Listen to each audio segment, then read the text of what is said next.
Chapter 40-45. When the heaven and earth divine arrays collapsed, the heaven-mending orb also absorbed a huge amount of heaven and earth divine power. Half of the divine power was purified by the heaven-mending orb and turned into pure energy that was absorbed by the heaven-mending orb. The other half was transferred to the five elements world by the heaven-mending orb, causing a divine power storm to sweep through the five elements world. The citizens of the five elements world were all excited when they saw the five-colored divine light that covered the sky and the five-colored spiritual liquid that filled the sky. The entire world began to expand, and all living things grew wildly. Countless birds and beasts gained intelligence and entered a state of cultivation. As for the human martial artists and geniuses, they obtained unimaginable benefits, and their strength and realm increased slightly. Next, as long as they cultivated diligently and absorbed the heaven and earth divine power, their strength would quickly increase. Those martial artists who were stuck in a bottleneck and could not break through in a short period of time also obtained a chance to advance. Without a doubt, after this divine power storm, another batch of divine spirits would appear in the five elements world. Compared to the huge changes in the five elements world, the heaven-mending orb also obtained great benefits, but the changes were not as obvious. It only became more dazzling, and its aura was more complete and restrained. But other than that, there were no obvious changes.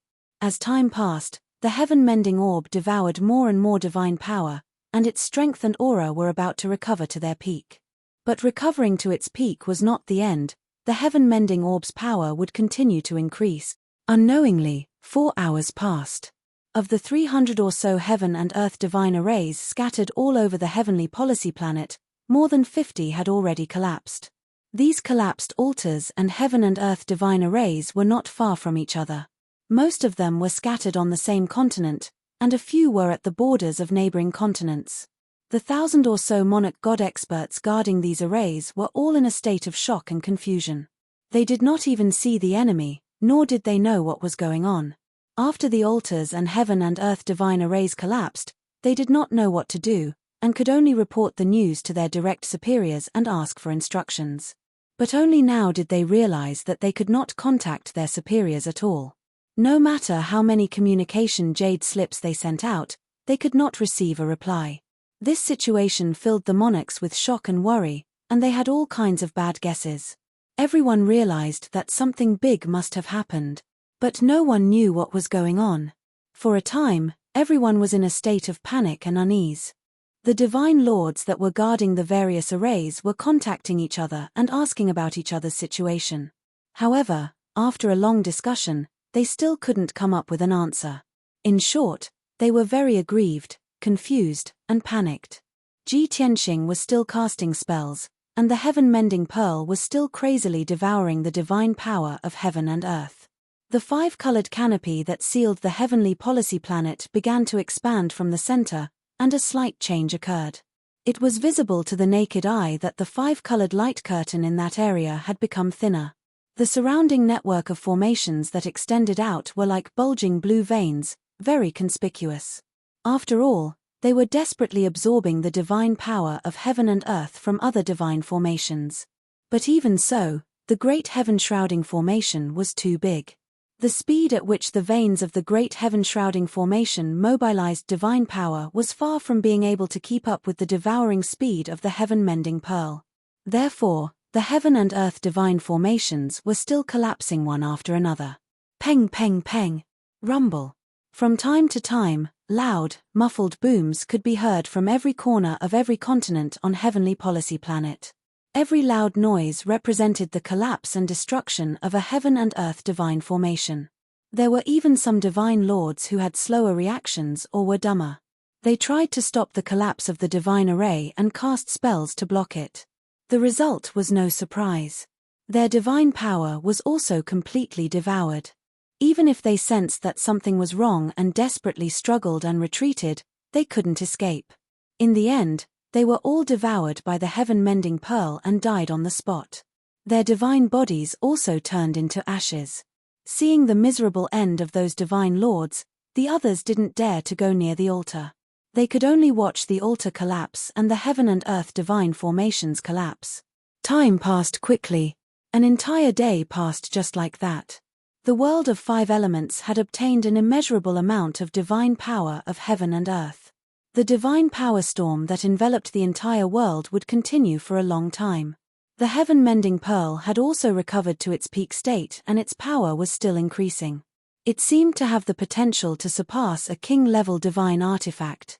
Ji Tianxing stopped casting spells and activating the power of the heaven-mending pearl. Because the more than 300 heaven and earth divine formations that formed the heaven-shrouding array had all collapsed and been destroyed. Those divine formations were the foundation of the heaven-shrouding array. Since the foundation was destroyed, the heaven-shrouding array no longer existed and was destroyed. The 5-colored light curtain that sealed the heavenly policy planet had already been torn into pieces and turned into billions of divine light fragments that scattered around the world. Such a rare scene was witnessed by billions of people on the heavenly policy planet. Countless people cried out in shock, worry, and confusion. No one could answer them. However, their worries and concerns were not unfounded. After a short while, an unexpected disaster swept across the entire heavenly policy planet. Previously, the heaven-shrouding array had sealed the entire heavenly policy planet and used more than half of the divine power of heaven and earth on the planet. Now that the heaven-shrouding array had collapsed and more than half of the divine power of heaven and earth had been sucked away by the heaven-mending pearl, the heavenly policy planet had returned to its normal state. The result was obvious. The heavenly policy star's spatial barrier began to crumble. Countless cracks appeared, and densely packed gaps appeared. There were also violent vibrations between heaven and earth. The earth shook, jumped, and trembled, causing a terrifying earthquake. Several continents shook violently. The sky also began to collapse and crack. Countless spatial cracks appeared, and a large patch of pitch-black void appeared. Rumble, bam, bam, bam. The eruption of a super-earthquake caused a series of chain reactions. Several continents were faced with tsunamis that blotted out the sky. The continental plates were also shattered. Vast mountains and rivers collapsed and shattered. Lava and volcanoes erupted violently from the planet's core, blotting out the sky. The space barrier shattered and the sky collapsed. Naturally, it was eroded by the void. A large patch of darkness began to appear in the sky above the heavenly policy planet. Boundless spatial storms surged into the heavenly strategy planet, wreaking havoc and destroying everything in their path. Such a terrifying disaster was equivalent to a natural disaster. If the heavenly policy region lord and a few hundred divine kings were still alive, they could still resist and resolve it. However, those divine kings were all dead. There were less than 30 divine kings left on the heavenly policy planet. In the face of such a terrifying disaster, they were also helpless. They could only watch helplessly as a few continents shattered, as countless divine kingdoms collapsed and were destroyed. Tens of thousands of cities were destroyed by the void storms and the blazing divine fire. Chapter 40-46. Mountains and rivers were destroyed, homes were destroyed, and billions of alien life forms died in blood and fire, turning into ashes.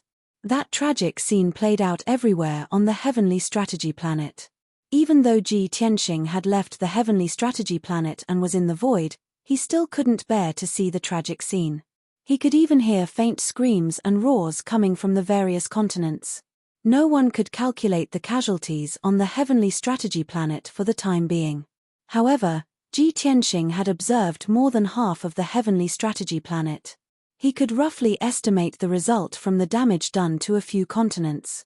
There were hundreds of billions of alien life forms on the heavenly strategy planet. In this calamity, at least 80% of them were affected. Of these 80% of living beings, 70 to 80% were injured. The number of deaths should be no less than 30%. A rough estimate put the number of deaths on the heavenly strategy planet at more than 20 billion. Obviously, this could no longer be described as a disaster. It should be called a calamity. However, who could be blamed for this? On the surface, Ji Tianxing was the main culprit. If he hadn't destroyed the heaven-shrouding formation, this calamity wouldn't have happened.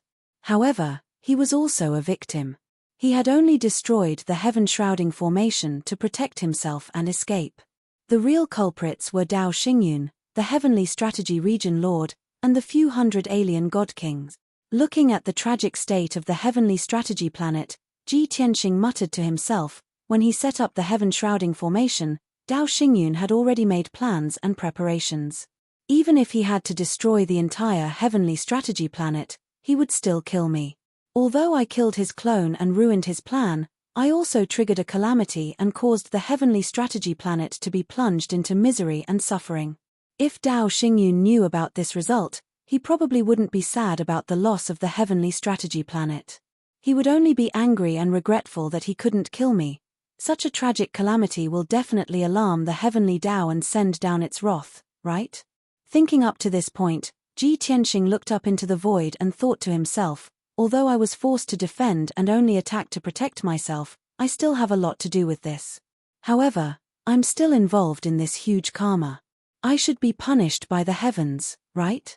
According to past experience, even if the heavenly tribulation were to descend, it would only descend after the calamity was over. Thus, Ji Tianxing observed the heavenly policy star's movements and waited for the disaster to end. The flow of time seemed to have slowed down. Only half a day had passed, yet it felt so long. 12 hours later, the chaotic and calamitous heavenly policy planet gradually calmed down.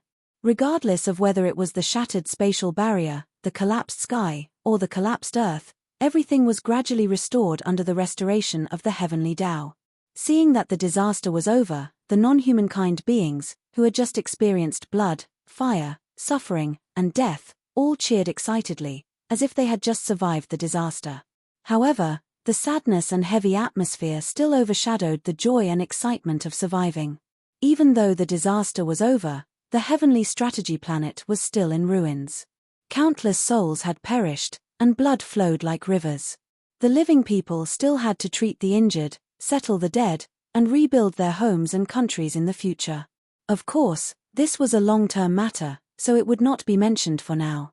In the dark and cold void.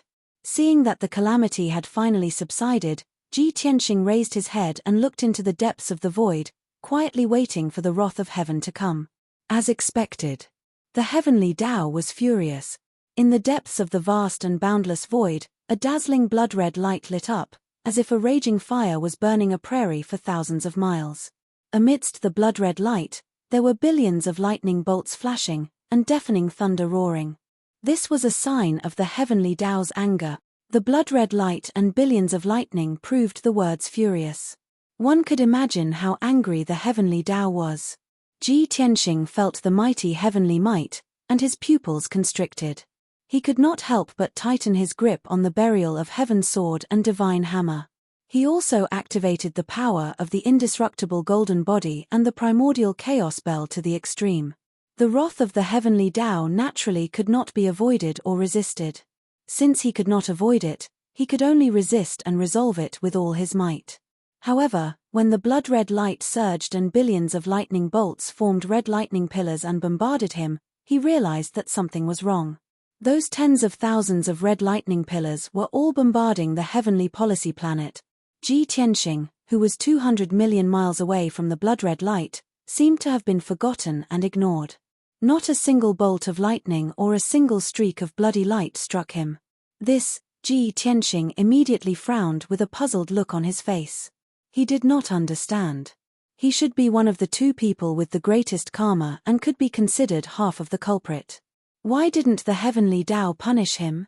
As for the tens of thousands of red lightning pillars that landed on the heavenly policy planet, they also scattered and landed everywhere. Those who were hit by the wrath of the heavenly Tao and the red lightning pillars were the 100 or so divine kings who ran away and the divine king overlords guarding a few continents. It was as if the heavenly Tao was angrily rebuking them. As overlords and guardians of the heavenly policy planet, you didn't save them and caused the deaths of billions of people. You should be severely punished. Not only were the divine kings who were struck by lightning and struck by the heavenly Tao dumbfounded, even Ji Tianxing was a bit dumbfounded. How did this happen? Ji Tianxing muttered to himself. Then, an idea flashed across his mind as he thought of a possibility. Maybe this is just the first punishment of the heavenly Tao, just an appetizer. Let's punish those divine kings first. Next, The heavenly Tao will send down an even more terrifying punishment to punish me and Dao Xingyun. Thinking of this possibility, Ji Tianxing did not dare to let his guard down and continued to be vigilant. On the continents of the heavenly policy planet, the muffled sound of thunder sounded one after another. Those divine kings who were struck by lightning were already severely injured and were very weak. Now that they were being punished by the heavenly Tao, their fates were even more tragic. Almost 80% of the divine kings were killed by the heavenly Tao divine lightning on the spot and turned into ashes. Only about 20% of the divine kings were lucky enough to survive, but their injuries were extremely terrible and they were on the verge of death. The punishment of the heavenly Tao soon ended and the heavenly policy planet returned to normal. At this moment, Ji Tianxing looked at the bloody light with a serious expression. He had also accumulated his divine power to the maximum and was ready to attack. He thought that it should be his turn now. Unexpectedly, the bloody light gradually dissipated, and the billions of lightning bolts surging in the bloody light also quickly disappear. After a short 10 breaths, the strange phenomenon in the void dissipated. The void returned to its usual darkness and coldness, as if nothing had happened. The heavenly Tao's punishment ended just like that. The heavenly Tao actually didn't punish me? Ji Tianxing revealed a stunned expression. He only felt that it was incomprehensible and unbelievable.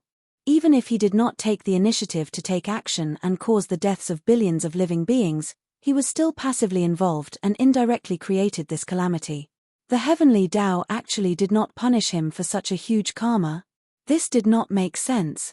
It was fine if it did not punish him, but Dao Xingyun was the real culprit, a person who had committed the most heinous crimes, but the heavenly Tao actually did not punish him.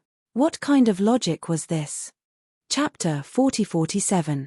Ji Tianxing felt that it was inconceivable and unreasonable. However, he definitely could not reason with the heavenly Tao, nor could he. The will of the heavenly Tao was so mysterious and hard to fathom. Ji Tianxing stood in the void for a moment and heaved a sigh of relief when he saw that the void was completely quiet and that the heavenly Tao had no intention of getting angry again. It looks like the heavenly Tao will not punish me and Dao Xingyun. Why is that so?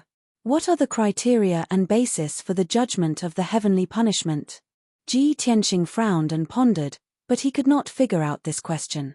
Thus, he took out the god-slaying battleship and drove it into the depths of the void, planning to slowly think along the way. The heavenly policy star was still in turmoil and would take a long time to truly calm down. However, all of this had nothing to do with Ji Tianxing. He still had many things to deal with. Not only did he have to count the spoils of war, but he also had to refine the godhead fragments of the many god kings and absorb the memories of the heavenly policy region lord's divine soul. The god-slaying battleship flew at a moderate speed in the void. Ji Tianxing sat cross-legged in the cockpit, looking like he was resting with his eyes closed. As he controlled the god-slaying battleship, he took a king-level divine pill to recover his divine power. Previously, when he fought with Dao Xingyun and a few hundred god kings, he did not seem to be affected, but in fact, he had expended a lot of energy. Now, he could finally calm down and properly recuperate. Time passed quietly. 2 days later, Ji Tianxing took a divine pill and circulated his energy to recuperate. His mental state was obviously much better. At this time, he had also guessed the reason and answer after much thinking and deduction. Above the God King realm, the so-called last step is to grasp the power of the heavenly Tao and interfere with the rules of the heavenly Tao. In that case, people like Dao Xingyun and the other 4 God Emperors are all top experts who can influence the will of the heavenly Tao. Thus, they can avoid the punishment of the heavenly Tao and not be punished by the heavens. However, I have not grasped the power of the heavenly Tao, nor have I reached the God Emperor realm. How can I be like them and avoid the punishment of the heavenly Tao? In the past, everyone and I performed meritorious deeds of saving the world. They were all rewarded by the heavenly Tao and obtained the power of merit, but I didn't. Now, it seems that the heavenly Tao will neither reward me nor punish me. It should have completely ignored me. Or perhaps I used the heaven punishment array to come back from the dead and jumped out of the scope of the heavenly Tao's rules. Even though Ji Tianxing's tone was probing and uncertain, he didn't seem to be sure. However, The more he thought about it, the more he felt that this answer was closest to the truth. Of course, whether this was the truth or not, at least he had proven one thing. The heavenly Tao would not reward him, but it would not restrict or punish him either. This made him feel even more confident and at ease. He gradually put aside this question, no longer thinking about it and feeling distressed. He began to sort out the spoils of war he had obtained from this battle. Firstly, there was the Silver Dragon Divine Spear and a spatial ring left behind after Dao Xingyun's avatar was destroyed. The Silver Dragon Divine Spear was a supreme-grade king-level divine artifact, and it was personally refined by Dao Xingyun. There was no doubt about it. Ji Tianxing used the power of the Nine Heavens Divine Cauldron and the Divine Hammer to forcefully erase the imprint and soul aura on the Silver Dragon Divine Spear, completely severing its relationship with Dao Xingyun and becoming an ownerless treasure. Then, he entered the distorted space-time and gave this supreme-grade king-level divine spear to Ji Ku. Ku, you've always used the divine spear as a weapon, so you can unleash greater combat strength. The divine spear I refined for you previously was only a medium-grade king-level divine artifact, so it will limit your combat strength in the future. This Silver Dragon Divine Spear is for you. It's enough for you to use forever. Refine it well. Ji Ku was naturally pleasantly surprised and excited. She wanted to decline, but she knew that Ji Tianxing was sincerely giving it to her, and no one was more suitable than her for this divine spear, so she accepted it. Ji Tianxing left the distorted spacetime and went to check the interspatial ring of Dao Xingyun's incarnation. The interspatial ring worn by the incarnation was far inferior to that of Dao Xingyun's original body. The resources and wealth stored in it were also incomparable. Even so, Ji Tianxing found 2 trillion worth of cultivation resources from the interspatial ring. There were also dozens of medium-grade and high-grade king-level divine artifacts, thousands of king-level divine pills, and some strange divine items. Ji Tianxing put all these cultivation resources and divine artifacts into his own interspatial ring and put them away in different categories. They might be of use in the future. Then, he continued to check the interspatial rings of the Heavenly Strategy Region Master and the 300 or so foreign race divine kings. In comparison, these interspatial rings were even poorer and shabbier. They could not be compared to Dao Xingyun's interspatial ring. Other than the interspatial ring of the Heavenly Strategy Region Master, there were also cultivation resources worth a few trillion, as well as a batch of priceless divine artifacts and pills. In the interspatial rings of the few hundred foreign race divine kings, there were usually only tens or hundreds of billions worth of resources.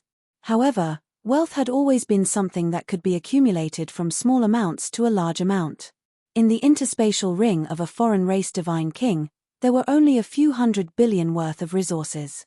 The amount of resources and wealth accumulated in the 300 or so interspatial rings was very shocking. Ji Tianxing made a rough estimate. A conservative estimate would be around 200 trillion, which would be 200 trillion after conversion. Originally, he had planned to pick out some king-level resources and divine artifacts and leave them in his interspatial ring. The rest would be absorbed by the Five Elements world. However, the Five Elements world had already benefited greatly. The divine power storm was still ongoing. Even if he invested 200 trillion worth of resources, it would only be icing on the cake. Therefore, Ji Tianxing stored these cultivation resources in his interspatial ring first. He would distribute them later. It was worth mentioning that he only had one interspatial ring in the past. Ever since he saved more than 10 stars and picked up a large number of star fragments and crystals, the interspatial ring was almost full. Now that he had obtained so many resources, he could only refine a high-grade king-level interspatial ring to store resources and treasures. Therefore, he wore the interspatial ring on both his index fingers. Fortunately, these 2 interspatial rings were as black as ink. They were simple and unadorned. They did not look funny. It was already 3 days later when he finished counting the spoils of war. At this time, the god-slaying battleship flew past a waste star. Therefore, Ji Tianxing piloted the god-slaying battleship and landed on the waste star. He hid in a remote area of the waste star and took out the Jiutian 10 Absolutes Pagoda. He entered the distorted spacetime to refine the quintessence fragments. After the battle on the Heavenly Strategy planet, He had accumulated 400 quintessence fragments of divine kings.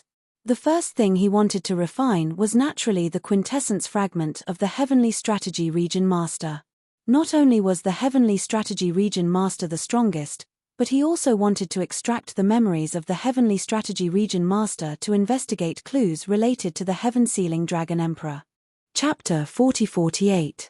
In the distorted space-time, under the blood flame sacred tree, Ji Tianxing sat cross-legged, circulating his energy to refine the quintessence fragment of the Heavenly Strategy Region Master.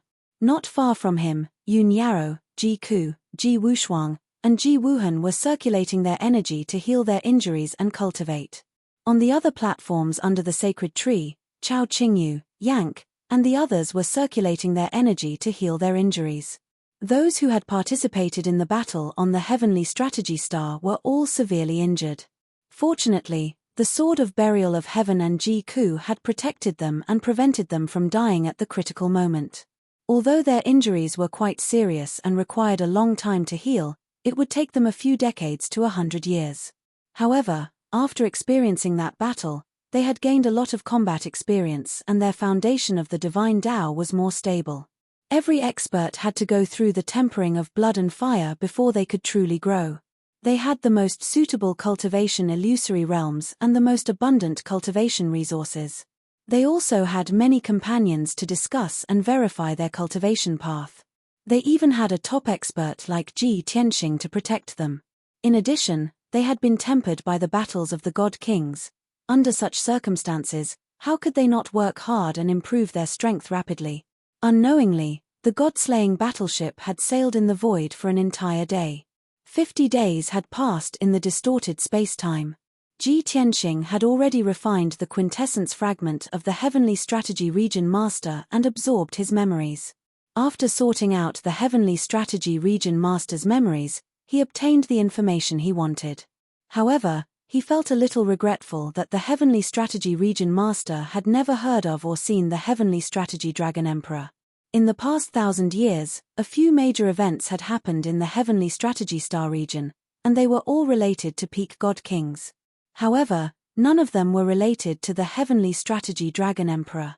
In short, the disappearance and death of the Heavenly Strategy Star region definitely had nothing to do with the Heavenly Strategy Star region.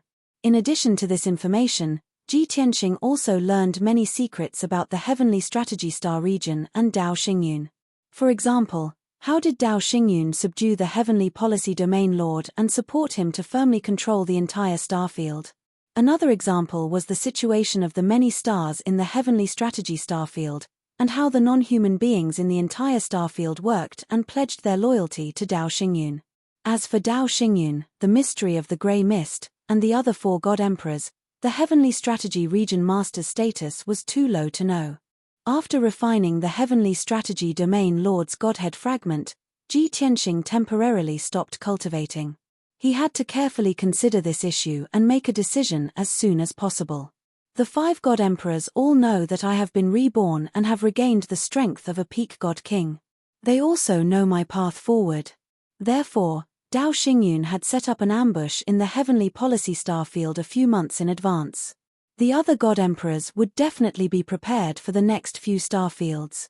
They would definitely not sit still and wait for death. Most likely, like Dao Xingyun, they would gather hundreds of God Kings in advance and set up an ambush, waiting for me to step into the trap. In the near future, Ji Tianxing's strength did not increase or break through significantly.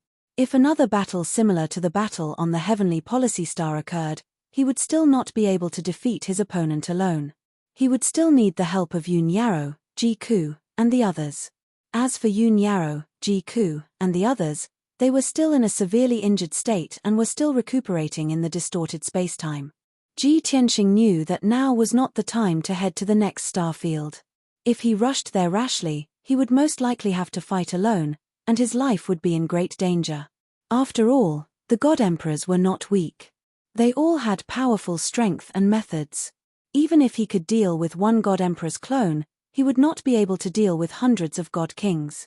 Even if Yun Yarrow, Ji Ku, and the others recovered from their injuries and assisted him in the battle, the other God Emperors might very well join forces to set up an ambush, If 2 God Emperors clones joined forces and hundreds of God Kings from other races helped, there was a high chance that he, Yun Yao, and the others would be killed. With this in mind, Ji Tianxing decided to temporarily avoid the brunt of the attack and plan for the long term. He wanted to bring everyone to a safe place where they could recuperate and improve their strength in peace. When everyone was fully prepared, he would act according to the circumstances. At first, Ji Tianxing wanted to leave the heavenly policy starfield and find a place to hide in the vast void. However, when he looked into the dark and cold void, he suddenly saw a bright golden sun in the depths of the distant void. It was an incomparably huge golden star. It floated alone in the void, emitting an endless sacred golden light that illuminated the various starfields. Ji Tianxing was stunned for a moment before he reacted and recognized that golden star. He immediately revealed a look of relief, and a smile appeared on his face. That's one of the eternal stars, the divine realm. Back then, when he set off from the dragon realm, he crossed the void and crossed one starfield after another. When he was about to reach the heavenly policy starfield, he was already more than halfway there. The heavenly policy starfield and the heavenly leader starfield were very close to the divine realm. He already knew this when he was still a Kenshin. However, he had always been thinking about exploring the 9 starfields and finding the mystery of his master's death, so he did not pay attention to the divine realm. Now that he saw the divine realm again, he immediately had an idea. Why should he find a place to recuperate in the void? If he returned directly to the divine realm, not only would he be able to recuperate in peace, but he would also be able to deal with many matters. For example, he could destroy the foundations of the 5 God Emperors' forces and gather the old subordinates and remaining forces. The 5 God Emperors' bases were in the divine realm, and they each controlled 5 continents.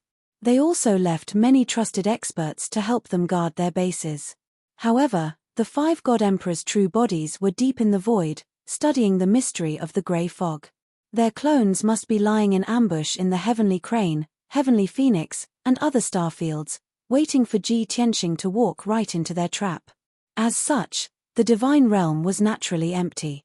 At the very least, the God Kings and Peak God Kings guarding the divine realm would definitely not be able to withstand Ji Tianxing's attack. After making up his mind, Ji Tianxing left the 9 Heavens 10 Absolutes Tower and appeared in the cockpit of the God-slaying battleship. He sat cross-legged on the disc array and controlled the God-slaying battleship to change direction and fly toward the divine realm. At the same time, he took out a large number of divine pills and elixirs to heal his injuries and cultivate.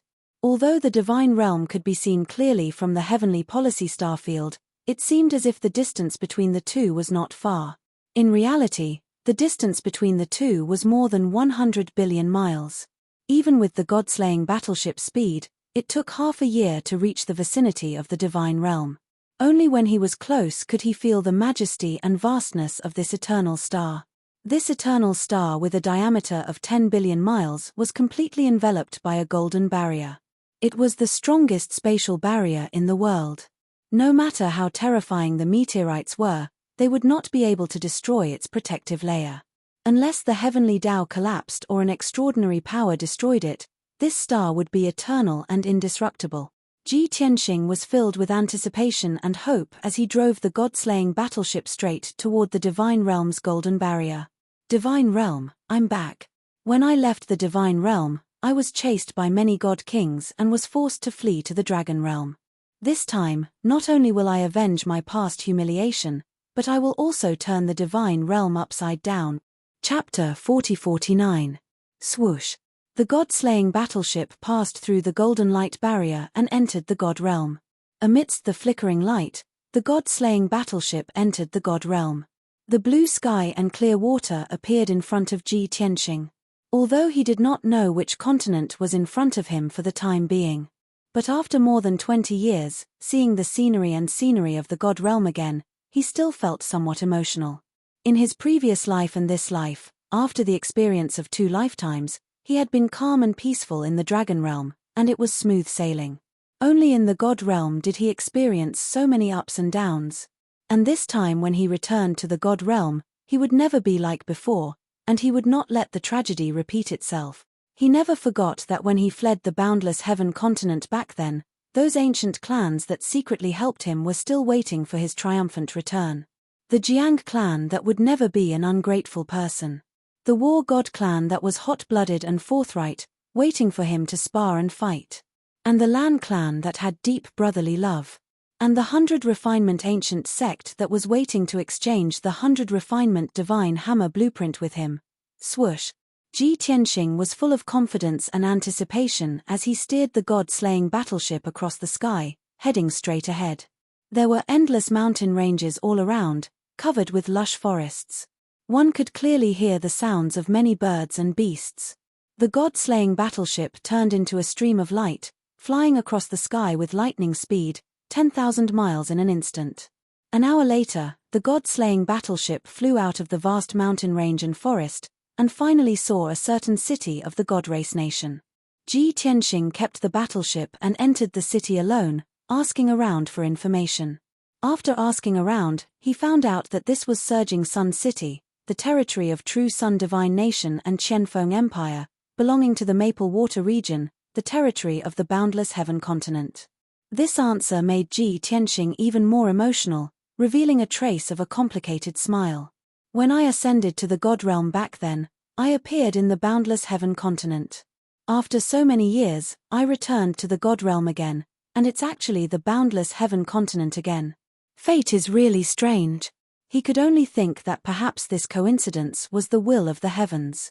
Since he landed in the Boundless Heaven continent, then he would pick up his old path and sweep through the entire God realm from the Boundless Heaven continent. Of course, he was not in a hurry to destroy the forces of the 5 God Emperors. Ji Tianxing needed to find a safe place to recuperate and cultivate in seclusion for a period of time.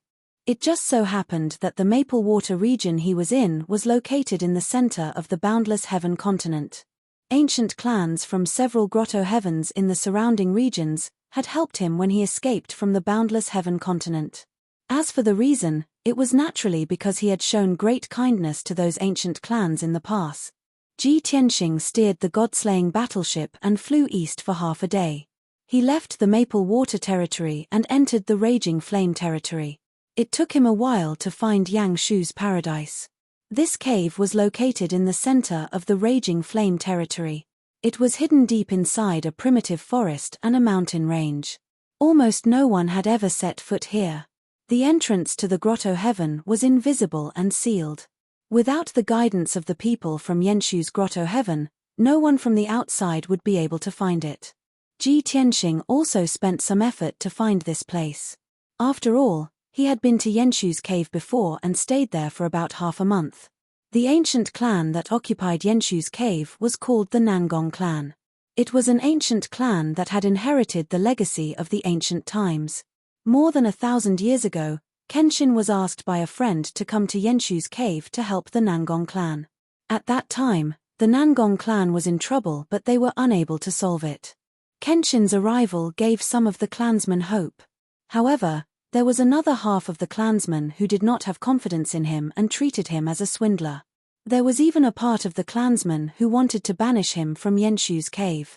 Kenshin used his own methods and abilities to convince those who opposed him, ostracized him, and wanted to banish him. Then, he used his superior wisdom and methods to solve the crisis of the Nangong clan and helped the Nangong clan to overcome the crisis. At that time, the entire Nangong clan was shocked. Half of the Boundless Heaven continent knew about the news and felt it was unbelievable. From then on, the Nangong clan had formed a deep friendship with him. The clan leader of the Nangong clan even deliberately tested Kenshin and wanted to marry his daughter to Kenshin, even as a concubine. In this way, not only could he thank Kenshin for saving his life, but he could also deepen his relationship with Kenshin. After all, the daughter of the clan leader of the Nangong clan had also developed feelings for Kenshin after a few days of contact. However, Kenshin rejected the Nangong clan's good intentions. After staying in Yenshu's cave for more than 10 days, he left. Previously, Ji Tianxing was chased by the experts under the Azura God Emperor in the Boundless Heaven continent. He thought that he would not be able to escape. He did not expect that at the last moment, there were many ancient clans that secretly helped him. The Nangong clan of Yenshu's cave was among them. At that time, Ji Tianxing was also surprised. He did not expect the Nangong clan to still remember the kindness of the past. This time, when he returned to the boundless heaven continent, he chose to go to Yenshu's cave for two reasons. Firstly, Yenshu's cave was the closest. Secondly, he trusted the Nangong clan. The entrance of Yenshu's cave was protected by a king-level divine formation. It was in an invisible state. Dozens of God-Lord realm guards, led by two God-King experts, guarded the entrance firmly. Ji Tianxing landed in the sky above a large canyon. He waved his palm and shot out a few divine golden lights, which landed in the canyon. Bam bam bam! Following a few muffled sounds, the canyon lit up with a dazzling divine power radiance. A formation plate with a radius of 10 miles appeared. On the colorful formation plate, there were hundreds of millions of formation veins and dozens of guards. In the middle of the formation plate, there was a blazing white light door that was 100 feet tall. It was in a closed state. Originally, the dozens of guards and the two commanders were resting. Suddenly being attacked, the formation was activated. Everyone was startled awake and subconsciously gripped their divine weapons tightly. Everyone's gaze gathered on Ji Tianxing, who was in mid-air. Ji Tianxing did not dodge either. He showed himself openly and flew toward the five-colored formation plate. When he arrived at the edge of the formation plate, the two God King Realm Guard commanders shouted in unison, "Who are you? Why are you trespassing into Yenshu's cave?" For the past few hundred years, Yenshu's cave had been in a closed state. The disciples of the Nangong clan would not come out if they did not encounter any major issues. This was the order of the Nangong clan head. It was also some kind of wisdom. Currently, it was to avoid disaster. Because the Nangong clan head spent decades of effort to divine and deduce a trace of heaven's secret. He had a premonition that the boundless heaven continent would have a huge turmoil. Because of this, no one would come to Yenshu's cave for decades. Suddenly, a white-robed youth appeared. Without saying a word, he directly cast a spell to activate the defensive formation. The guards were of course alert and full of vigilance. Fortunately, Ji Tianxing appeared very magnanimous and did not have any sneaky appearance. He looked at everyone with a calm expression and reported his name and purpose of coming. When the two guard commanders heard, they were immediately stunned. Chapter 40-50. Kenshin's name reverberated like thunder in one's ears. As the publicly acknowledged #1 expert in the divine world and the youngest peak divine king, his life could be said to be legendary. It was no exaggeration to say that thousands of years ago, many cultivators and deities idolized him and imitated him. Almost 70 to 80% of the cultivators who were born 1,000 years ago had heard of his name and knew of his deeds. Even ordinary people were like this, let alone the Nangong clan who had received his favor and even seen his true appearance. It was not hard to imagine how the dozens of guards and the two guard commanders would feel and react when they heard that the sword god Long Tian was here to visit the Nangong family's patriarch. Everyone was stunned on the spot and looked at Ji Tianxing with their mouths agape. They only reacted after a few seconds of hesitation. You just said. You are Kenshin? The red-haired middle-aged guard commander on the left asked with a stutter. Are you really Kenshin? The guard commander on the right with black wings was emotional as he stared at Ji Tianxing with his bright eyes. The dozens of guards were even more so. All of them widened their eyes and stared at Ji Tianxing with bated breath. That blazing gaze was like that of a fanatic worshipper who had seen his idol. Everyone's hearts were in their mouths as they waited for Ji Tianxing's reply. They were afraid that he would deny it or say no. Although it was hard for everyone to believe that Kenshin, who was equivalent to a legend, would suddenly visit Yenshu Grotto Heaven. However, everyone was looking forward to it, afraid that it was a misunderstanding or a farce. The two guard commanders had a serious expression as they reminded Ji Tianxing in a serious tone, "You should know that Kenshin is now a wanted criminal in the boundless heaven continent, a criminal with a huge reward. If you impersonate him, don't blame us for capturing you and handing you over to the territorial master." Obviously, the two guard commanders were not blinded by the surprise and did not want this to turn into a farce. Under everyone's gaze, Ji Tianxing nodded calmly and said, "I am Kenshin Long Tian, the real deal. Quickly report to your clan master." After receiving his affirmative answer and seeing his calm expression, unfathomable aura, and smooth aura, many of the guards instantly believed half of it. In their hearts and fantasies, a peerless genius and expert should have such a bearing and demeanor. Therefore, one guard commander nodded and said, "Please wait for a moment, we will report to our clan master now." After he finished speaking, the guard commander took out a communication jade slip and reported the news to the Nangong clan patriarch. Of course, he repeated Ji Tianxing's description and words to the clan master. After the announcement, everyone fell silent. What followed next was a quiet wait. Although many of the guards were excited, many of them were looking at Ji Tianxing curiously, whispering to each other in secret. However, before confirming Ji Tianxing's identity, no one came up to him or tried to curry favor with him. Even if these people worshipped Kenshin, the Kenshin was a legend from 1,000 years ago. He had disappeared without a trace in the last 1,000 years. Even if the Kenshin's name had spread across the boundless heaven continent a few decades ago, it was still news of him being surrounded by many experts and forced to flee in all directions. Most importantly, the boundless heaven continent was now under the control of Emperor Shura. The experts under Emperor Shura's command viewed Kenshin as the #1 criminal. These guards did not dare show too much affection and worship, lest they cause trouble for the Nangong clan. After all, the Nangong clan had closed their paradise and not left it or entered the world for more than 200 years in order to hide from disaster. Since no one took the initiative to speak, Ji Tianxing also remained silent and waited quietly. Normally, the Nangong clan patriarch should have replied in half an hour. But after waiting for half an hour, there was still no news from the Nangong clan patriarch. There was no movement at all. Therefore, Ji Tianxing frowned in puzzlement. The two guard commanders and the many guards also began to mutter in their hearts. They began to make guesses and discuss through sound transmission. What's going on? Why is there no news from the patriarch even now? Yeah. The patriarch achieved great success half a month ago and came out of seclusion not long ago. He can't be cultivating in seclusion again, can he? Could this Kenshin be a fake?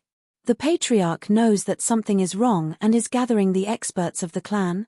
It's very likely. I think the patriarch is gathering the elders to discuss countermeasures. If this Kenshin is a fake, should we make a move and capture him first? Don't be rash. Even if he's a fake Kenshin, he's still a real God King expert. If we act rashly, we won't have the advantage. Right. You calm down, better wait for the patriarch's orders. The many guards discussed through sound transmission in secret. Their gazes when looking at Ji Tianxing also gradually became vigilance and suspicion. Right at this time, the white light door that had been closed all along suddenly opened from the inside. Swoosh! Amidst the flickering white light, a middle-aged divine raceman who was over 10 feet tall and had a stalwart build stepped out of the light door. This person was dressed in a blue brocade robe and wore a luxurious crown on his head. His entire body emitted the dignified aura of a superior. His face was dignified, square face, wide nose, and a wisp of beard on his lower jaw. His thick brows and big eyes looked rather refreshing. When the guards around the white light door saw this middle-aged man appear, they all bowed and saluted in unison, saying in unison, "Greetings to the patriarch." Without a doubt, this majestic blue-robed man with a majestic gait was precisely the Nangong clan's patriarch. He ignored the surrounding guards. After stepping out of the light door, his gaze landed on Ji Tianxing, sizing him up carefully. When he saw Ji Tianxing's appearance clearly and sensed Ji Tianxing's aura, he immediately revealed a joyful smile. However, before he could greet Ji Tianxing, those guards still maintained their saluting posture. At this time, the light door flickered with white light again and several figures appeared. One after another, middle-aged and elderly divine race men dressed in brocade robes with dignified and graceful appearances appeared on the disc array one after another. When the guards saw these God King experts, they still maintained their saluting posture and shouted in unison, "Greetings to the elders." Clearly, those 7 middle-aged and elderly God Kings were the Nangong clan's elders. No one would have thought that the Nangong clan's patriarch did not reply for so long not because he suspected that Kenshin was an impostor. Instead, he had gathered the elders and personally came to the Grotto Heaven's entrance to welcome Kenshin. Understanding this point, the blood of the guards boiled with excitement. Their emotions were agitated to the extreme. All of their guesses and suspicions vanished into thin air at this moment. Everyone's eyes when looking at Ji Tianxing recovered their passion and adoration. At the same time, the Nangong clan's patriarch suppressed his agitated emotions and quickly walked in front of Ji Tianxing. He cupped his hands and saluted him. "Kenshin, long time no see. We've finally waited for your return." Chapter 4051. More than 1,000 years ago, news of Kenshin's death spread throughout the god world. Many factions, including the Nangong clan, as well as Kenshin's admirers, were shocked, incredulous, and regretful. But that was all. After all, ancient clans like the Nangong clan had only received his favor and were not his relatives. But in these 1,000 years, the 5 god emperors ruled the 5 continents of the god world and enslaved hundreds of millions of people. Almost all of the general public and common people lived in an abyss of suffering, restricted in every way, and extremely difficult. This was especially so for the various ancient clans. They had once been high and mighty rulers of all living things, but now they were reduced to obscure supporting roles. They could only live in seclusion and avoid the world. Their hearts were filled with anger and unwillingness, but there was nothing they could do. Many ancient clans had thought of rebelling and overthrowing the dark rule of the 5 god emperors. But they did not have the guts, much less the strength. If they acted rashly, they would definitely be destroyed by the 5 god emperors, and their fates would be tragic. Thus, they had been enduring silently, waiting for an opportunity. Until more than 20 years ago, news of Kenshin's rebirth and Kenshin's reappearance spread from the boundless heaven continent. Many ancient clans saw a glimmer of hope. Their spirits were lifted, and they were filled with hope and expectation. Thus, many ancient clans rushed to help Kenshin, hoping that Kenshin could escape the pursuit of many experts. Because they knew that Kenshin had a blood feud with the 5 god emperors and would fight the 5 god emperors to the death no matter what. Even if Kenshin was not strong enough and could not fight against the 5 god emperors. But as long as Kenshin lived, there was still hope. That secret rescue successfully helped Kenshin, allowing him to smoothly escape from the boundless heaven continent. While many ancient clans breathed a sigh of relief, they were also incomparably expectant and silently looking forward to Kenshin's early return. They were well aware that when Kenshin returned to the god world and the boundless heaven continent, it would be the beginning of revenge. Today, the Nangong family head received a report from a guard that Kenshin Ryushin had arrived. The moment he heard the news, the head of the Nangong family, who was meditating in the secret chamber, jumped up in excitement and couldn't help but wave his fist. Fortunately, he was the only one in the secret room, and no one saw him so agitated and lost his composure. Otherwise, the people of the Nangong clan would find it hard to believe that their family head, who had always been calm and composed, would have such a huge emotional fluctuation. "Senior Nangong, how have you been?" Looking at the smiling Nangong family head, Ji Tianxing also cupped his fists and returned the greeting with a smile.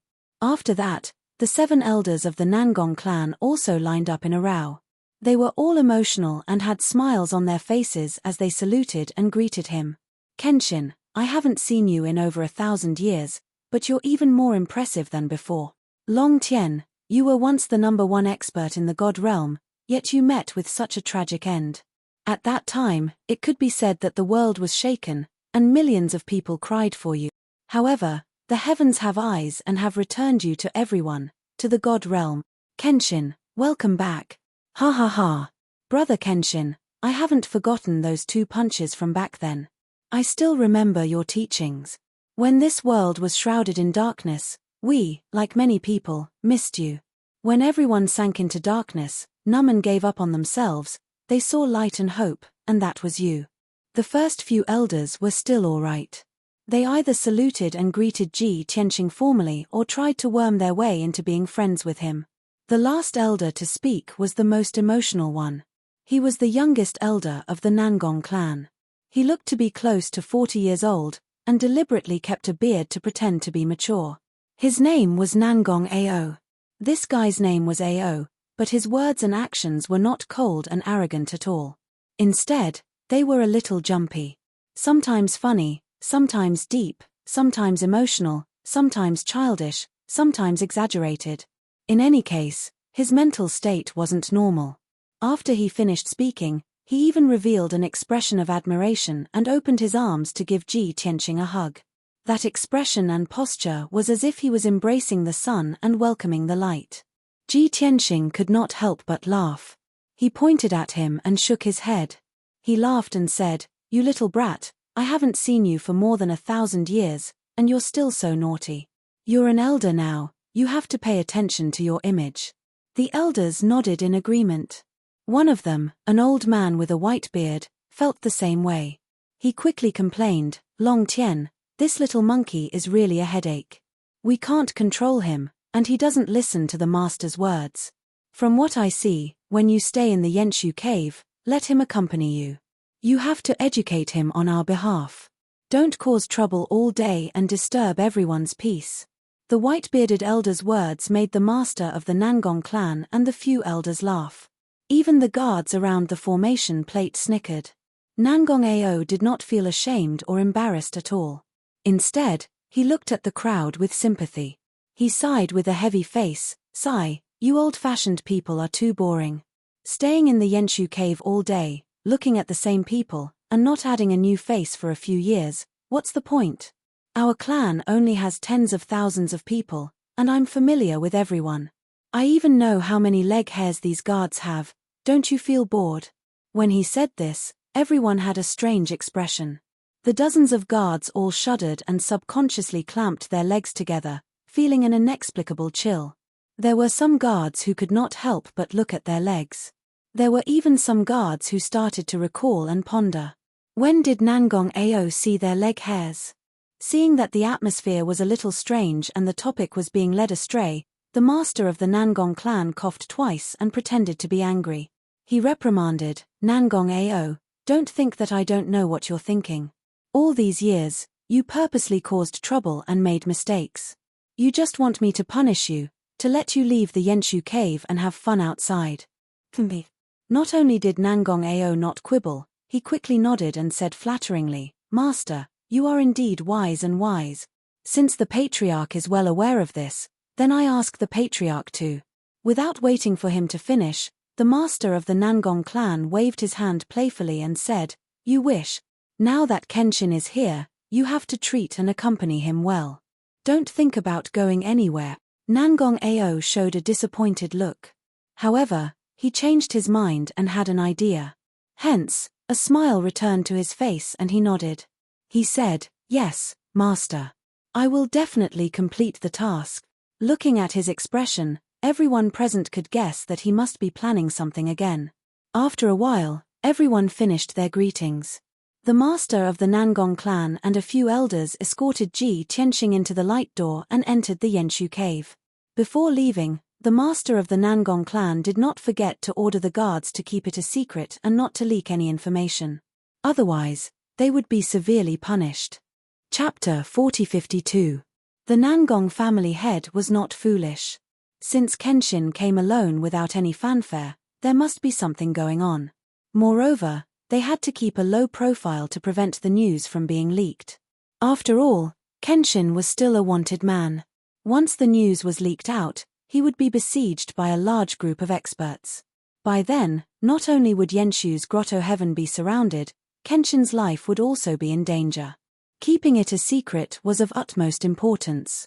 After entering Yenshu's grotto heaven, the group flew across the sky, across the mountains and rivers, towards the depths of the grotto heaven. Yenshu's grotto heaven was huge, with a radius of 800,000 miles. This grotto heaven, which could accommodate billions of living beings, only had about 10,000 people living in it. Almost 10,000 of them were the disciples and relatives of the Nangong family. The other few thousand were the servants and relatives of the Nangong family.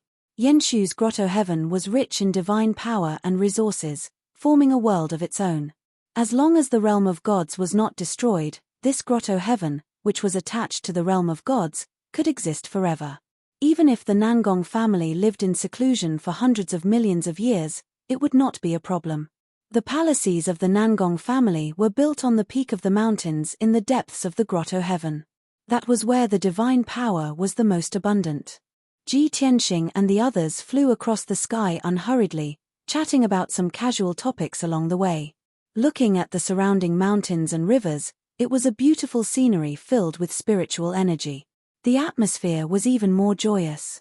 After about 45 minutes, the group flew across hundreds of thousands of miles of mountains and rivers and arrived at the palaces in the depths of the grotto heaven. Even though they were still a few hundred miles away, they could see a stretch of towering mountains connected together. Each mountain peak was arranged in a picturesque manner. Ji Tianxing had been here before and stayed for half a month. Of course, he knew that there were 49 mountains. On each mountain peak, there were a few palaces and mansions. Altogether, there should be more than 200 palaces and more than 300 mansions. Looking from afar, the palaces and mansions were dazzling, exquisite and dignified. There were teams of guards in bright armor guarding the entrance of each palace, as well as the left and right sides of each main road. Yenshu's grotto heaven had been sealed for many years and no outsiders had entered. However, the Nangong clan would not give up on basic precautions. Ji Tianxing had thought that after the Nangong clan had sealed themselves off from the world and lived in seclusion for hundreds of years, their clansmen must have become lazy and slack off. Even if he entered the palaces, most of the Nangong clan members would be cultivating in seclusion. However, he didn't expect that when the Nangong family head and elders escorted him to the plaza of the main peak, a large group of Nangong family members appeared around him. "Welcome back, Lord Kenshin." At least 300 people from the Nangong clan, all wearing luxurious clothes and exquisite accessories, surrounded the square. They were all in high spirits, and their emotions were stirred up. Their faces were filled with joy as they looked at Ji Tianxing with sparkling eyes. The dozen or so young girls at the front of the crowd were holding many trays filled with divine fruits and wine cups filled with bejeweled nectar. The leader of the group was a young woman. She wore an aqua blue gauze dress. She had a noble and elegant temperament. Her expression and emotions seemed to be calmer, but her eyes were more complicated. Her eyes were as clear as a lake, and they contained an indescribable excitement and longing. She held a 5-colored haze cloak with embroidered dragon patterns in her hands. She looked at Ji Tianxing affectionately. It was obvious that when the Nangong family head brought the elders to the entrance of the cave to welcome Ji Tianxing, the news of Kenshin's return spread throughout the Yenshu cave. Those disciples who were cultivating in seclusion naturally didn't receive the news. They couldn't come out of seclusion in a short period of time. However, those disciples who weren't cultivating in seclusion, and were just cultivating normally, all moved out. The young disciples who admired and missed Kenshin even gathered at the main peak spontaneously and prepared this simple but passionate welcoming ceremony. As for the dozen or so young girls, the most elegant, dignified, noble and beautiful young woman was actually the one who was the most excited and the most surprised. It was just that she had great self-restraint and didn't lose her composure in front of everyone. Looking at the hundreds of Nangong family disciples who were cheering, Ji Tianxing felt a little emotional. He felt a tinge of warmth in his heart. Even if he had disappeared for more than 1,000 years, even if these young disciples didn't have a deep relationship with him. But after more than 1,000 years, these people could still remember him and treat him so warmly. He felt that he didn't waste his effort to help the Nangong family resolve the crisis. "Everyone, it's been 1,000 years. When we meet again, everyone is still in their prime. It's really delightful. Thank you for your warm welcome. Long Tian can't thank you enough." Ji Tianxing looked at the crowd with a face full of smiles. He clasped his fists and thanked them. The hundreds of young disciples became even more excited when they saw his reaction. They waved their hands and shouted. The Nangong family head and a few elders looked at this scene with a smile. They didn't stop them, nor did they rush them. Then, the young woman in the aqua blue gauze dress held the colorful haze and embroidered dragon cloak. She walked gracefully in front of Ji Tianxing. She had a faint smile on her face. Her red lips parted slightly. Her voice was calm and gentle as she said, "Long Tian, welcome back to the Yenshu cave. This cloak was embroidered by me back then. It's just that I didn't have the chance to give it to you. Now that you've returned safe and sound, please accept it." Although, she tried her best to maintain her composure and make her tone sound even calmer. But if one listened carefully, one would notice that her voice was trembling. This was naturally because she was too excited and surprised to see Long Tien again. Moreover, he was right in front of her. At this moment, there was only one thought in her mind. To be able to see Long Tien again in this life, the 1,000 years of waiting and longing was worth it. This was also God's favor to her, giving her another chance.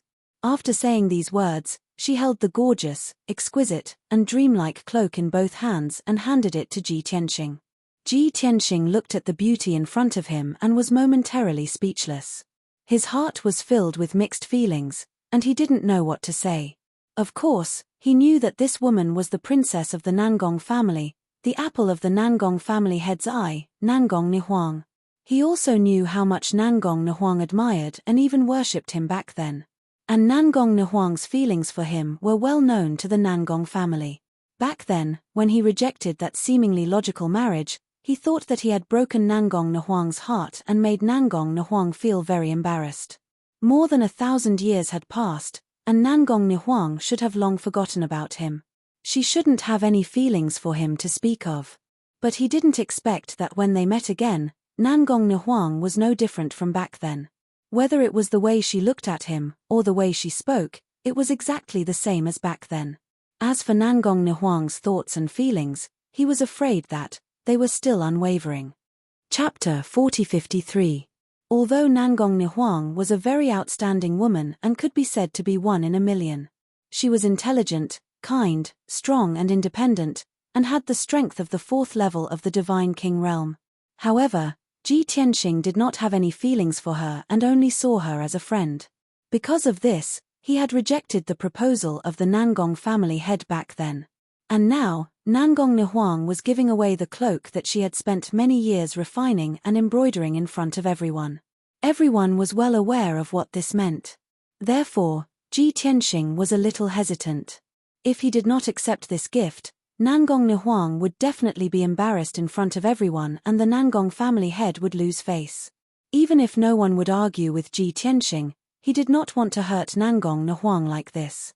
However, if he accepted this gift, he was worried that Nangong Nihuang and the others would misunderstand and cause more trouble and entanglement in the future.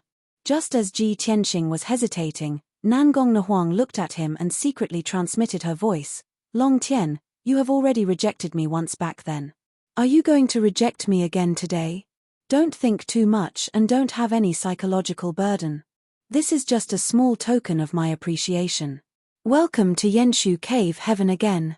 After all, we are still friends, aren't we? Since Nangong Nihuang had said so, Ji Tianxing had no reason to reject her. He nodded to her and reached out to take the cloak. The hundreds of people around them were watching them. When Ji Tianxing hesitated, everyone was a little nervous and worried for Nangong Nihuang. When the crowd saw Ji Tianxing nodding and taking the cloak with a smile, everyone secretly heaved a sigh of relief and then burst into a burst of surprised cheers. It seemed to them that this meant that Kenshin had accepted Nangong Nihuang's feelings. Nangong Nihuang's unwavering feelings and thousands of years of waiting and waiting had finally been reciprocated. Everyone was gratified and happy for her. After all, these hundreds of people were the disciples of the Nangong family. They knew best how lonely and sad Nangong Nihuang had been for more than 1,000 years. After Ji Tianxing received the cloak, he did not wear it immediately. Instead, he stored it in his spatial ring.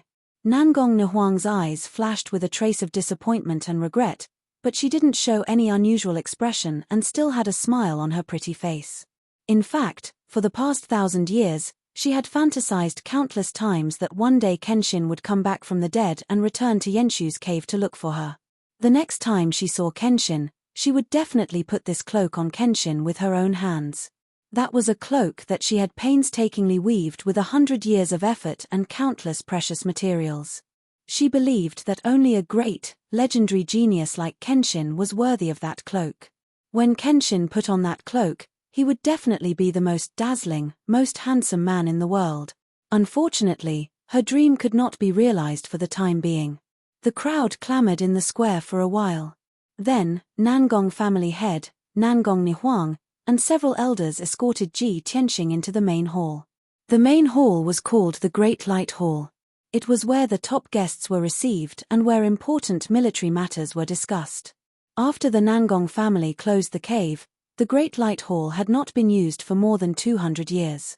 And today, in order to welcome Ji Tianqing's arrival, the Nangong family head opened the Great Light Hall. There were already guards and maids who had tidied up the hall, making it clean and spotless. The dazzling Great Hall of Light was brightly lit, giving off a magnificent and majestic appearance. The Nangong family head sat at the head of the table, with Nangong Nihuang by his side. Ji Tianqing sat at the head of the table on the left, with Nangong Ao sitting next to him. The other elders sat on the right. After everyone was seated, there were young maids who served all kinds of divine fruits, divine tea, pastries, and wine. Both sides exchanged a few simple greetings before they got to the main topic. They talked about Ji Tianqing's intentions and plans. In order not to leak the secret, the Nangong family head dismissed all the guards and maids. He stared at Ji Tianqing with a calm expression and asked in a low voice, "Long Tian, why did you come to the Yenshu cave alone this time? Looking at your current aura and state, you are many times stronger than when you left the God world.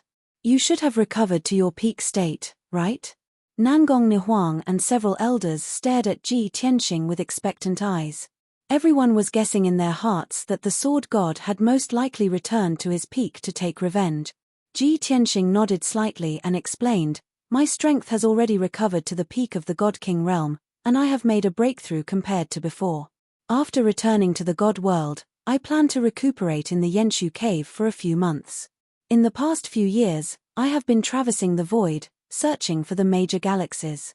To be honest, the major galaxies outside the God world are all under the control of the 5 God Emperors. The billions of creatures of different races in those star fields had all become the slaves of the 5 great God Emperors. They worked day and night for the 5 great God Emperors, collecting resources endlessly. Although I have not fought with the real bodies of the 5 God Emperors. When I passed by those galaxies, I killed the puppet masters set up by the 5 God Emperors, making it difficult for them to control those galaxies. In addition, there were a few avatars of the God Emperors who came to kill me, but I destroyed them all." Ji Tianqing roughly recounted what had happened in the past few years. When everyone heard this, they clicked their tongues in wonder. Their spirits were lifted, and they were filled with excitement and anticipation. Especially the elders, who exclaimed and whispered in each other's ears, "I see. No wonder the 5 God Emperors have not shown themselves in the God world for the past 1,000 years.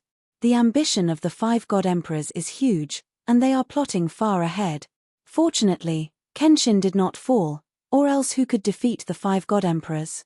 I'm afraid that in the end, all living things in this world will be enslaved by the 5 God Emperors. Long Tian's strength is stronger than before. Is he going to surpass the Divine King realm and become the 6th God Emperor? What's so strange about that? If those 5 guys can become God Emperors, why can't Kenshin? I still believe that if there is a 6th God Emperor in this world, it will be Kenshin. Since Long Tian can destroy the avatars of the 5 God Emperors, that means his strength is not far from the God Emperor realm."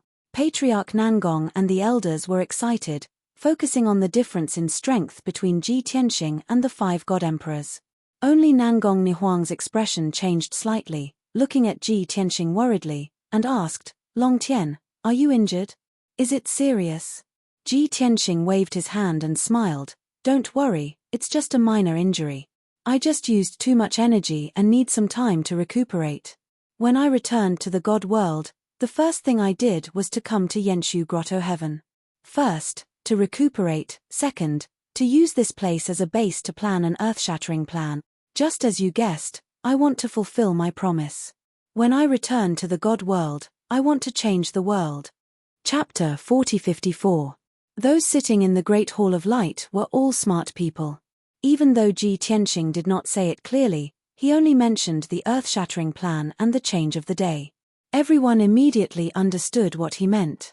They were all excited and their eyes were filled with excitement and anticipation. As for Nangong Nihuang, she was more attentive than the rest. After guessing Ji Tianqing's plan and purpose, she also noticed another detail. Ji Tianqing wanted to use the Yenshu cave as his base.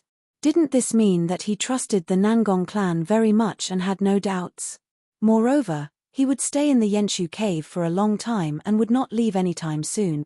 This was, of course, the best news for Nangong Nihuang. She looked around and saw that her father and a few elders had no objections. No one objected either.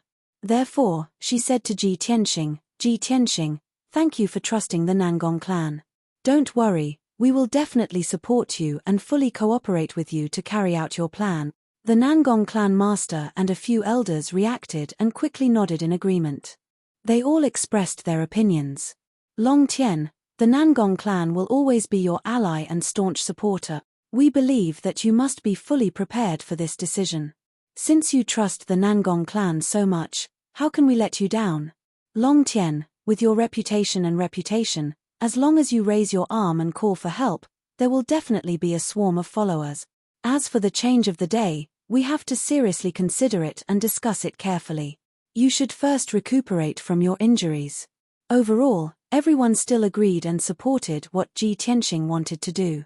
Especially the Nangong clan master's attitude, which determined the choice of the entire Nangong clan. Seeing that no one objected or dissuaded him, Ji Tianxing secretly heaved a sigh of relief. Previously, he was still worried that the Nangong clan had been suppressed for thousands of years and had long been disheartened and did not dare to resist.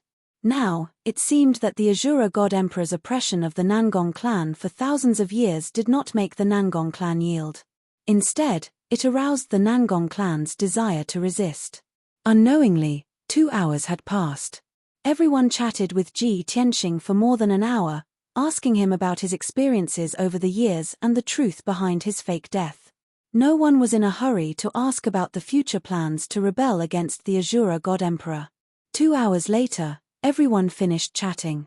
At this time, Nangong family head once again warned everyone not to leak the news of Kenshin's return. Patriarch Nangong originally wanted to personally arrange Ji Tianxing's residence, but Nangong Nihuang and Nangong Ao volunteered to be responsible for arranging Ji Tianxing's residence and daily life. The Nangong family patriarch and the other elders were happy to see this happen. They also knew that among the young disciples of the Nangong clan, only Nangong Ao and Nangong Nihuang were closest to Ji Tianxing. Thus, everyone stood up and bowed. Ji Tianxing took Nangong Ao and Nangong Nihuang away from the Light Palace. After leaving the Light Palace, the three walked side by side on the square. There were nearly 1,000 Nangong clansmen gathered around. When they saw Ji Tianxing come out, they all surrounded him, greeted him, and asked about his well-being to express their welcome. Seeing that everyone was so enthusiastic, if Ji Tianxing had to deal with them one by one, it would take him half a day. Nangong Ao and Nangong Nihuang hurriedly helped him out, and with a few words, they sent everyone away and made a path for him. The three quickly left and came to the back of the Light Palace.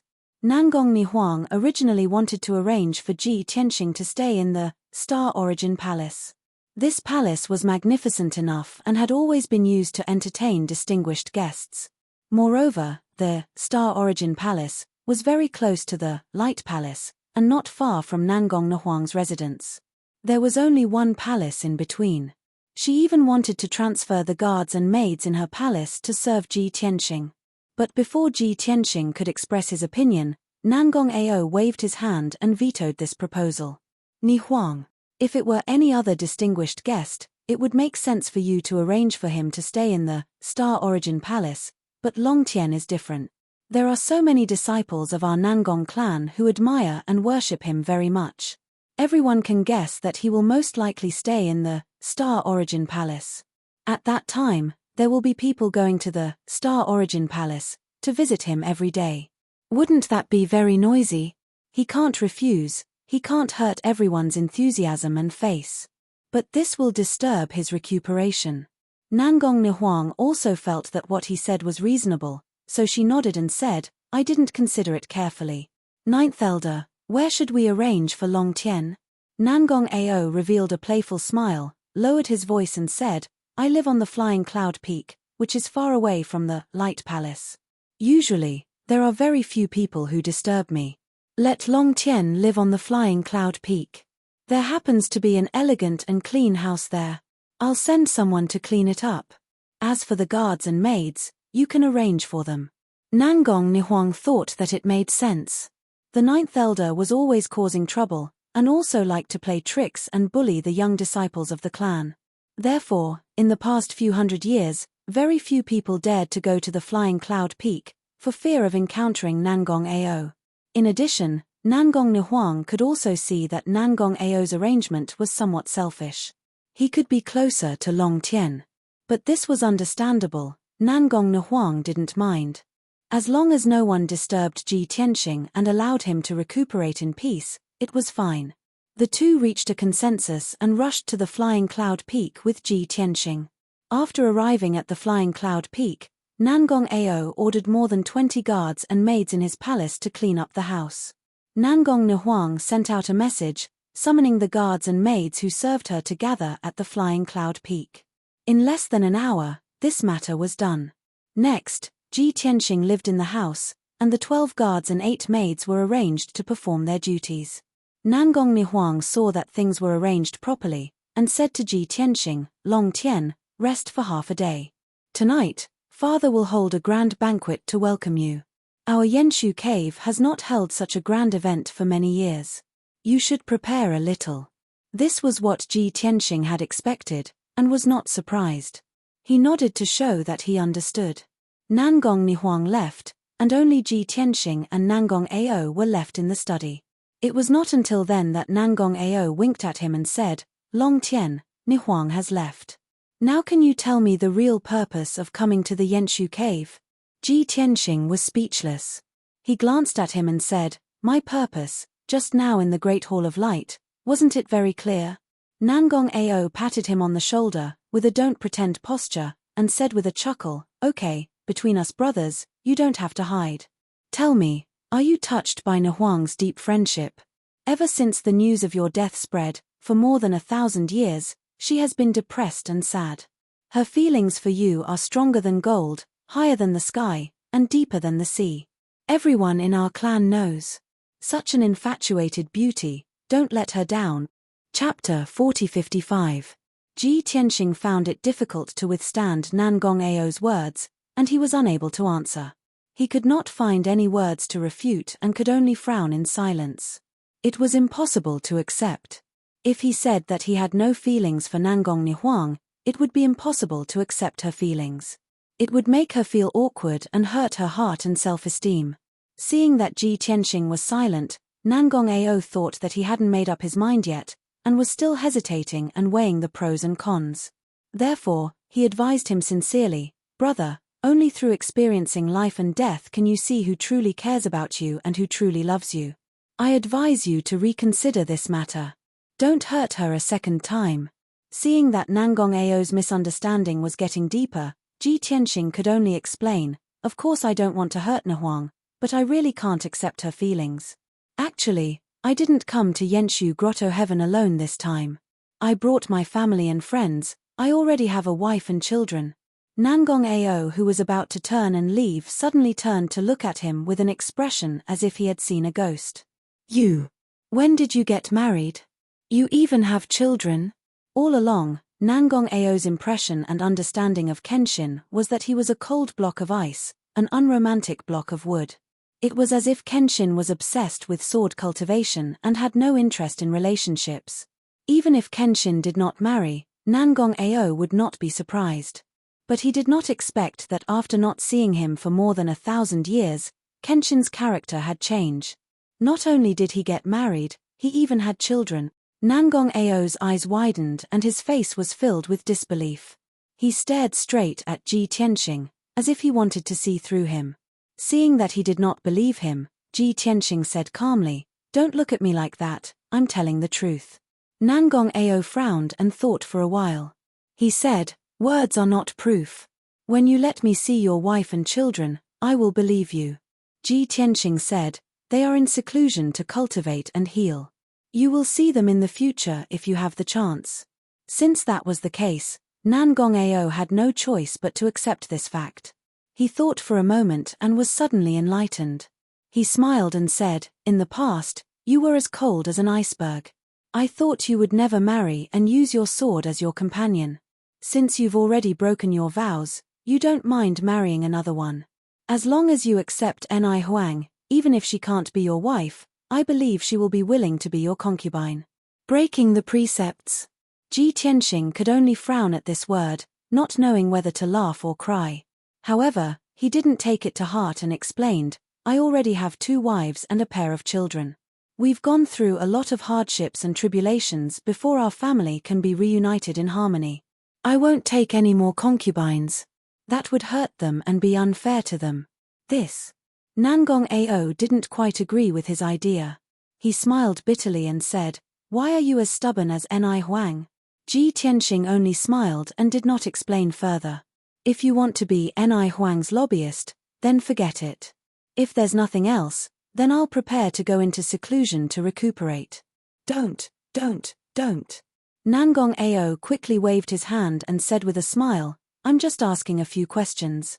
I'm not here to be Ni Huang's lobbyist. I have something important to ask you. Aren't you going to overthrow the rule of the Azura God Emperor and take over the boundless heaven continent? For such an earth-shattering event, you must be well prepared. If we start after your seclusion, we'll have to waste a few months. Why don't you tell me now, what do you need me to do, or prepare and plan in advance? Ji Tianxing glanced at him and said with a smile, it seems like you can't stay idle for even a day in Yenshu's cave. Asking me for a job is also to go out and have fun as soon as possible, right? Hee. Nangong Ao grinned, which was considered a tacit admission. Ji Tianxing thought for a while and said, I'll be in seclusion for about 3 months. During this time, help me investigate the details of those territorial masters in the boundless heaven continent. And those above the territorial masters, the divine king powerhouses left behind by the Azura God Emperor. You have to make a list, the more detailed the better. Nangong Ao's eyes suddenly lit up. He rubbed his hands excitedly and said, a death list. Hee. This mission is very exciting, I like it. Don't worry, I'll do my best to make this list as soon as possible. Ji Tianxing nodded and said, all right, then do it as soon as possible. Nangong Ao thought for a while and asked again, I'm afraid it's impossible to overthrow the rule of the Azura God Emperor with just you and the power of our Nangong clan. There are still many ancient clans that are willing to listen and follow you. You have to contact them in advance, right? Ji Tianxing waved his hand and said, of course I have to do this, but not now, and I won't let you do it. Nangong Ao spread his hands and shrugged, all right, my reputation and status are indeed not qualified. All right. You can go into seclusion without worry. I'll go find the master now and ask him to let me go out to carry out the mission. Seeing him turn and leave excitedly, Ji Tianxing quickly reminded him, the powerhouses under the Azura God Emperor might have received some news. So, you have to be careful when carrying out the mission. Be careful. Understood. Nangong Ao waved his hand and left the study room without looking back. Seeing his back disappear outside the garden, Ji Tianxing then retracted his gaze. After a while, he entered the secret chamber hidden deep underground and prepared to cultivate in seclusion. Swoosh. After entering the secret chamber, he took out the Jotianshu tower and entered the distorted space. The reason why he came to Yenshu cave and decided to cultivate in seclusion for a few months was not to heal his injuries. In fact, his injuries were not serious. He had used up too much energy and was slowly recovering. It did not affect his combat power. The reason why he cultivated in seclusion for a few months was because the great battle on the Tianci star had benefited him greatly, and his realm had increased again. Now, he was very close to becoming a peak divine king. He wanted to cultivate in seclusion for a period of time before the shocking plan started. He wanted to break through to the peak divine king realm. Under the bloody flame sacred tree, Ji Tianxing scanned the surroundings with his divine consciousness and checked on everyone's condition. It was quiet under the tree. Everyone was sitting on the platform, focused on healing their injuries and cultivating in seclusion. Ji Tianxing raised his head and looked at the humongous bloody flame sacred tree. His eyes flashed with admiration and relief. In the battle on the Tianci star, hundreds of divine king powerhouses and countless Sir God powerhouses were killed. Naturally, the blood essence of those powerhouses were devoured by the bloody flame sacred tree. That battle was the one in which the bloody flame sacred tree had devoured the most energy in its history. Many years ago, it had already grown into an upper king sacred tree. And the battle on the Tianci star had allowed it to break through again. It was in the process of becoming a supreme king sacred tree. Now, the entire crown of the bloody flame sacred tree was surging with bloody flame and purple flame. Ji Tianqing believed that in a few years, it would become a supreme king sacred tree. At that time, this divine tree would become the 5th supreme grade divine item he possessed. Chapter 4056. Even the Shuiyang sacred tree was evolving and becoming stronger. How could Ji Tianqing stop his footsteps? Soon, he collected his thoughts and began to cultivate. Next, he planned to use 10 years to refine the 400 pieces of divine personas of the foreign tribes' divine kings. Even though the foreign tribes' divine kings were relatively weak, with only a few of them being upper divine kings and most of them being middle divine kings. But they had the advantage in numbers. Ji Tianqing believed that these 400 pieces of divine personas would be a great help to him in breaking through to the peak divine king realm. Swoosh! He held the 2 pieces of divine personas in both hands and used the engulfing divine power to refine them. It was quiet under the sacred tree. Only rays of divine light shone silently. As time passed, the power of the 2 pieces of divine personas turned into 5 colored streams and entered Ji Tianqing's body continuously. His power was slowly and weakly increasing, but his foundation was still very solid. Ji Tianqing was cultivating in seclusion in the distorted spacetime and was not affected or disturbed at all. In the next few days, the Yenshu Grotto Heaven was in a state of excitement and excitement. More and more disciples of the Nangong clan knew that Kenshin had returned and was recuperating in the Yenshu Grotto Heaven. It was even to the extent that those young disciples who had seen Ji Tianqing with their own eyes were filled with pride and complacency. The sword god they saw was extremely handsome, mighty, and elegant. This caused those Nangong clan members who did not see Ji Tianqing to gather in groups of 3 to 5 and rush to the main peak. They gathered outside the Xingyuan Palace and looked in anticipation, hoping to see the legendary Kenshin. Some of the women and older Nangong clan members could still suppress their excitement and waited outside the palace. However, some of the young disciples who were excited and hot-blooded did not have the patience to wait. When someone took the lead to break into the Xingyuan Palace, more people followed suit and followed. Therefore, more than 2,000 Nangong clan members entered the Xingyuan Palace and expressed their desire to visit Kenshin. Their main purpose was to witness Kenshin's glory with their own eyes. There were only a little more than 20 guards stationed in the Star Origin Palace. How could they stop more than 2,000 clansmen? Not to mention, the 2,000+ people were all hot-blooded and emotional. They didn't listen to their advice at all. Even if they repeatedly stated that Kenshin was not in the Star Origin Palace, no one believed them. More than 2,000 people clamored and surrounded the Star Origin Palace. The scene was a little awkward and out of control. At the critical moment, Nangong Nihuang and several elders rushed over with many deacons. "What are you doing?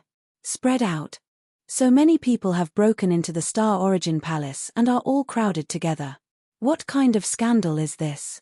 You lawless bastards, do you still have the family rules and ancestral teachings in your eyes?" A few elders scolded sternly, ordering the deacons to disperse the 2,000 clansmen.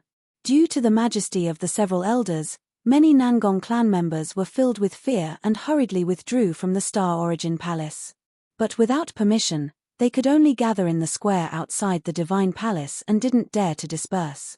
At this time, Nangong Nihuang stepped into the sky and looked at the crowd with a cold expression. She said in a solemn tone, "My fellow clansmen, I understand your eagerness to see Kenshin, but I am very disappointed by your recklessness and impulsiveness. Fortunately, Kenshin doesn't live in the Star Origin Palace and only we saw this farce. Think about it, if Kenshin really lived here, he would be in seclusion. He is currently recuperating in seclusion, yet you barged into the Divine Palace so rudely and recklessly. How rude is that? Is this how you treat our clan's distinguished guest and benefactor, your idol and role model? What do you want to show Kenshin? Show the impulsiveness and sloppiness of our clansmen? Or the ignorance and rudeness of our clansmen?" Nangong Nihuang's voice wasn't loud, and there was no anger on her face. She didn't curse. However, her words clearly entered everyone's ears, causing them to feel ashamed, regretful, and self-reproachful.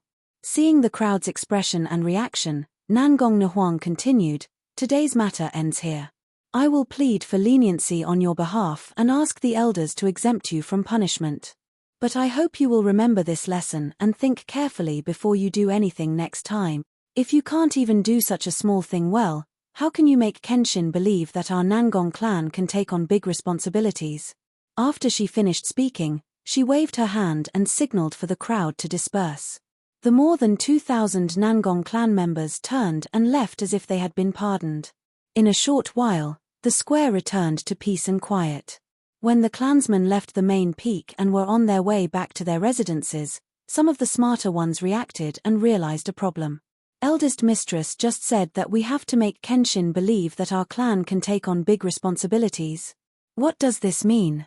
What kind of responsibilities? Could it be that Kenshin didn't come to Yenshu Cave to marry Eldest Mistress, but to carry out some mission? Take on big responsibilities? What kind of mission can be considered a big responsibility? Could it be that Kenshin wants to lead our clan to fight against the Azura God Emperor and seize control of the boundless heaven continent? It's very possible.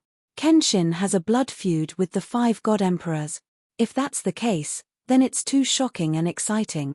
Those meticulous and quick-witted Nangong clan members quickly guessed Nangong Nihuang's meaning. As the crowd conversed, the news quickly spread. In less than a day, the entire Yenshu Cave knew about this. Suddenly, the Nangong clan fell into a state of excitement again. Everyone was discussing this matter. Of course, 60 to 70% of the Nangong clan members were looking forward to this event. But there were still 30 to 40% of the clansmen who were worried and anxious. In their opinion, even if Kenshin returned to his peak and recovered his strength, he would not be a match for the Azura God Emperor, let alone the 5 God Emperors. That would be seeking his own death. If the Nangong clan followed Kenshin and started this war, the Nangong clan would definitely be annihilated and destroyed. As a result, 2 completely different attitudes spread throughout Yenshu's cave. Even a few days later, many of the Nangong clan members were still arguing over this matter, and there were many differences. Not only the ordinary clansmen, but even some of the deacons and a few elders were affected and had changed their minds. The elders, Nangong Nihuang, and the head of the Nangong clan all saw the changes in the wind and public opinion, but they did not express their opinions. This was because the head of the Nangong clan had instructed Nangong Nihuang to reveal the clues in public and let the clansmen guess Kenshin's plan. The head of the Nangong clan knew that sooner or later, the clansmen would know about this news. More than 10,000 clansmen had to reach a consensus before they could obey orders and unite to support Kenshin. And it was not that easy to unite as one. They needed a certain amount of time to digest and accept this news. Chapter 4057. More than 10,000 Nangong clan members were still debating. However, the Nangong clan master and a few elders did not express their opinions. Even Nangong Nihuang did not express her opinion in public. Looking at everyone's posture, it was as if the clan members were allowed to discuss this matter. However, as time passed, the impact of this news on the Nangong clan members became weaker and weaker. After discussing the same topic too many times, everyone would eventually feel tired and indifferent. Those who firmly supported Kenshin and believed that the Nangong clan would follow Kenshin to overthrow the Azura God Emperor's rule no longer waved their flags and shouted their battle cries with passion. Those who were full of worries and worried about the fate of the Nangong clan and thought that Kenshin was digging his own grave also gradually lost interest in arguing. They were even too lazy to persuade other clan members to give up supporting Kenshin. Unknowingly, a month had passed. The impact of this matter had completely faded, and no one in Yenshu's grotto heaven was discussing it anymore, let alone arguing about it. After all, everyone's opinions were not that important. In the end, it was still up to the clan master to decide. At this time, some rumors began to spread among the Nangong clan members. According to some deacons, Nangong Nahuang's good sister secretly revealed that Nangong Nahuang was very confident in Kenshin. No matter what Kenshin did, she would fully support him.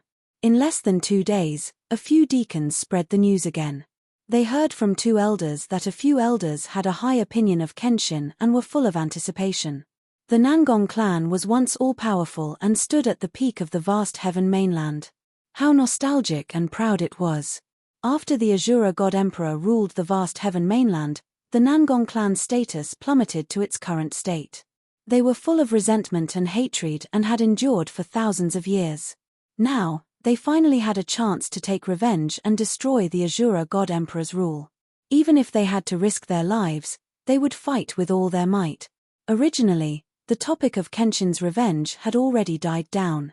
After these few rumors spread, it immediately stirred up the topic again, causing countless clan members to discuss it.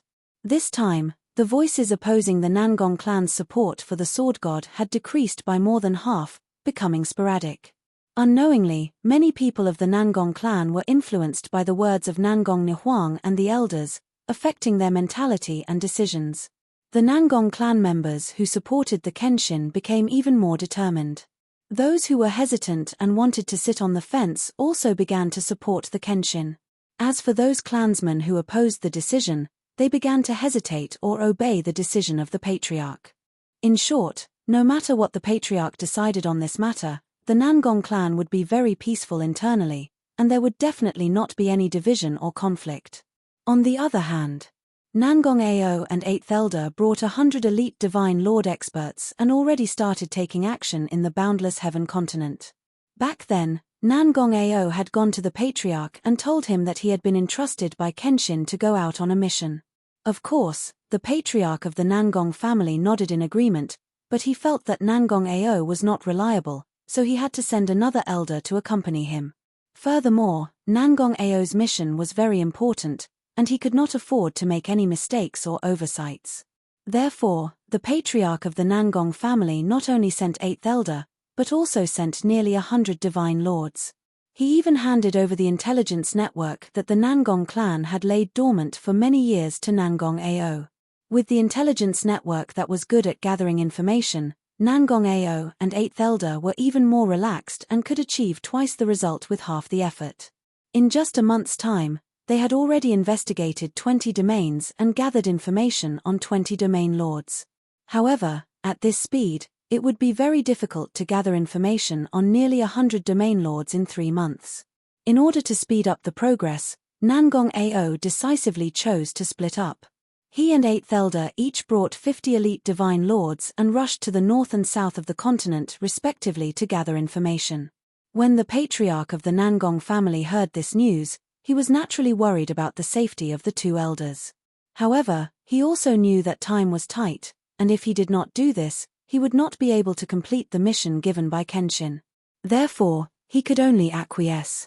In the next 2 months, some undercurrents gradually appeared in the boundless heaven continent. There were many clues and rumors that spread across the continent. It seemed like the news of Kenshin's return was inadvertently leaked out by someone. The various ancient clans and many forces of Grotto Heavens and Blessed Lands were no longer quietly lying dormant and showed some signs of restlessness. Several trusted generals under the Azura God Emperor's command, the few controllers who guarded the boundless heaven continent, seemed to have also received some confidential information. No idea what orders they issued, nearly 100 regions on the continent had powerhouses walking and mobilizing troops. Even though these things happened in secret and were carried out in a confidential state.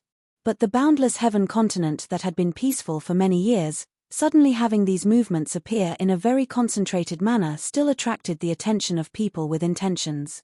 The various major factions, sects, as well as many ancient clans, all became restless.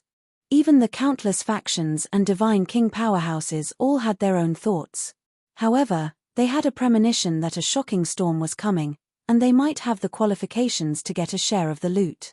Therefore, smart people would make arrangements and plans in advance to be in an active state.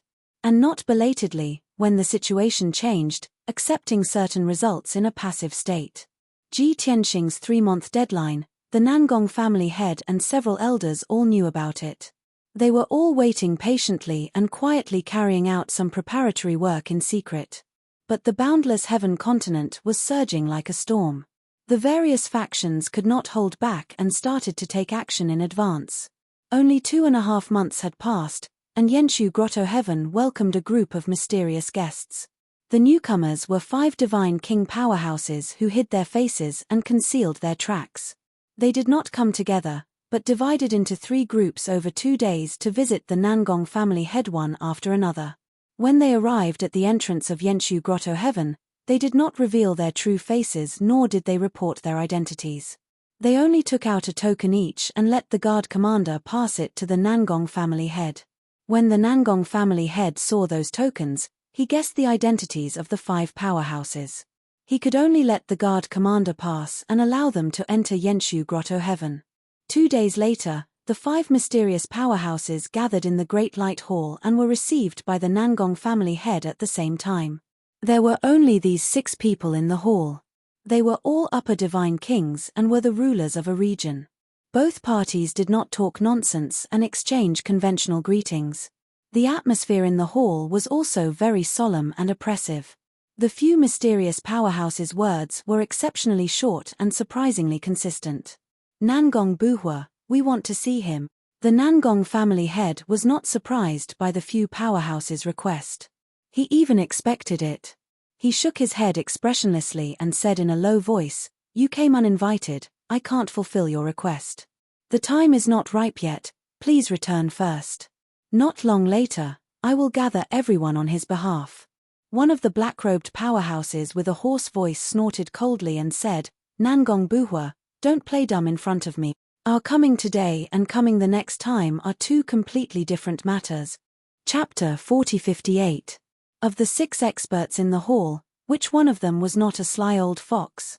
Even if the black-robed elder did not say this, Master Nangong had already guessed their intentions. The 5 of them masked their faces and secretly met with Ji Tianxing. Most likely, they wanted to negotiate with Ji Tianxing to obtain more favorable conditions and benefits. It would be another matter if they followed Ji Tianxing's summons in the future. At least they would be in a passive position. Their status would be lower and they would have fewer bargaining chips. To put it simply, the forces represented by these 5 experts had the intention to support Ji Tianxing and help Ji Tianxing overthrow the Azura God Emperor's rule. However, their forces worked for Ji Tianxing and risked their lives. They must obtain sufficient benefits. Otherwise, who would be willing to risk being destroyed and follow him in his heaven-defying actions? Master Nangong could understand the feelings of these sly old foxes, but he could not make his own decision and negotiate with them on behalf of Ji Tianxing. There was no other way. Ji Tianxing was still recuperating in seclusion. He could not disturb him and he could not let the 5 sly old foxes know. If the 5 of them knew that Ji Tianxing was injured and was still recuperating in seclusion, when they negotiated, Ji Tianxing would be in a more passive position and it would be very disadvantageous. Therefore, the Nangong family head decided that he had to brush these 5 fellows off and send them away as soon as possible. "What do you want to do? Why did you sneak into Yenshu's cave?" "I don't know and I don't want to know.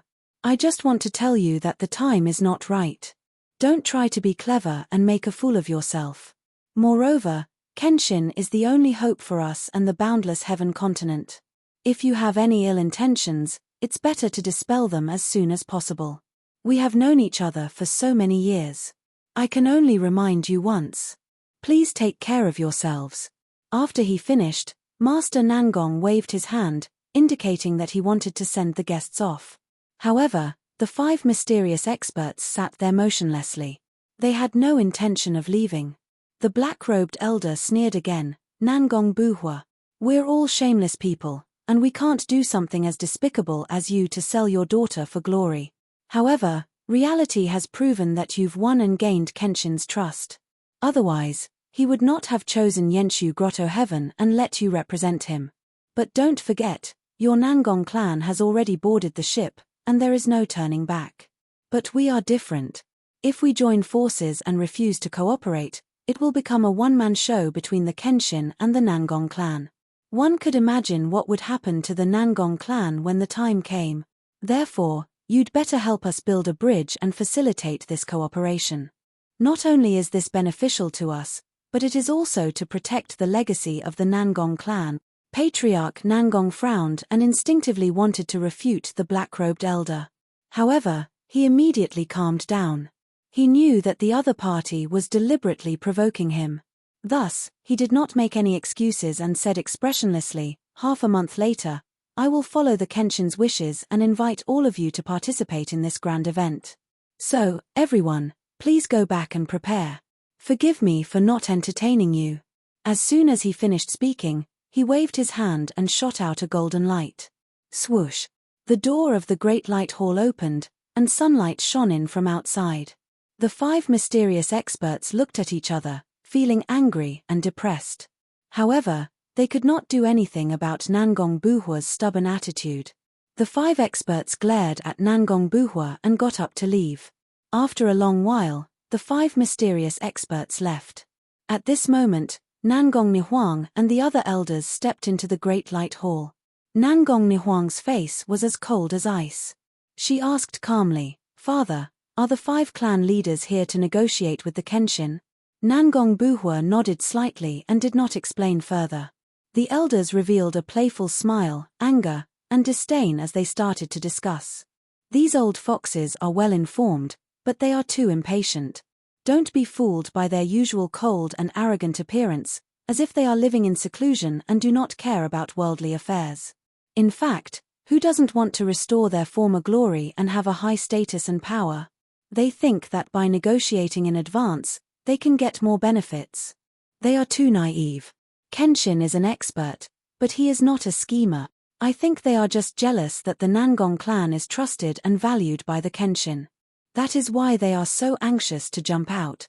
The middle-aged elders were all somewhat proud of themselves, and were quite critical of the 5 forces. Only a white-haired elder reported with a calm expression, Patriarch, after 2 months of buffer, the opposition of the clansmen has weakened. Now, more than 80% of the clansmen have no objections. When the Kenshin comes out and announces the start of the operation, there should be no more objections. Nangong Buhua nodded and said calmly, It's within my expectations. It's only right. The old man lowered his voice and asked, Patriarch, those old foxes aren't wrong. The Kenshin chose Yenshu Cave as their base because they trust the Nangong clan. However, this also means that the Nangong clan is the Kenshin's staunchest ally. There is no way out. To be honest, no one can guarantee that the Kenshin will succeed.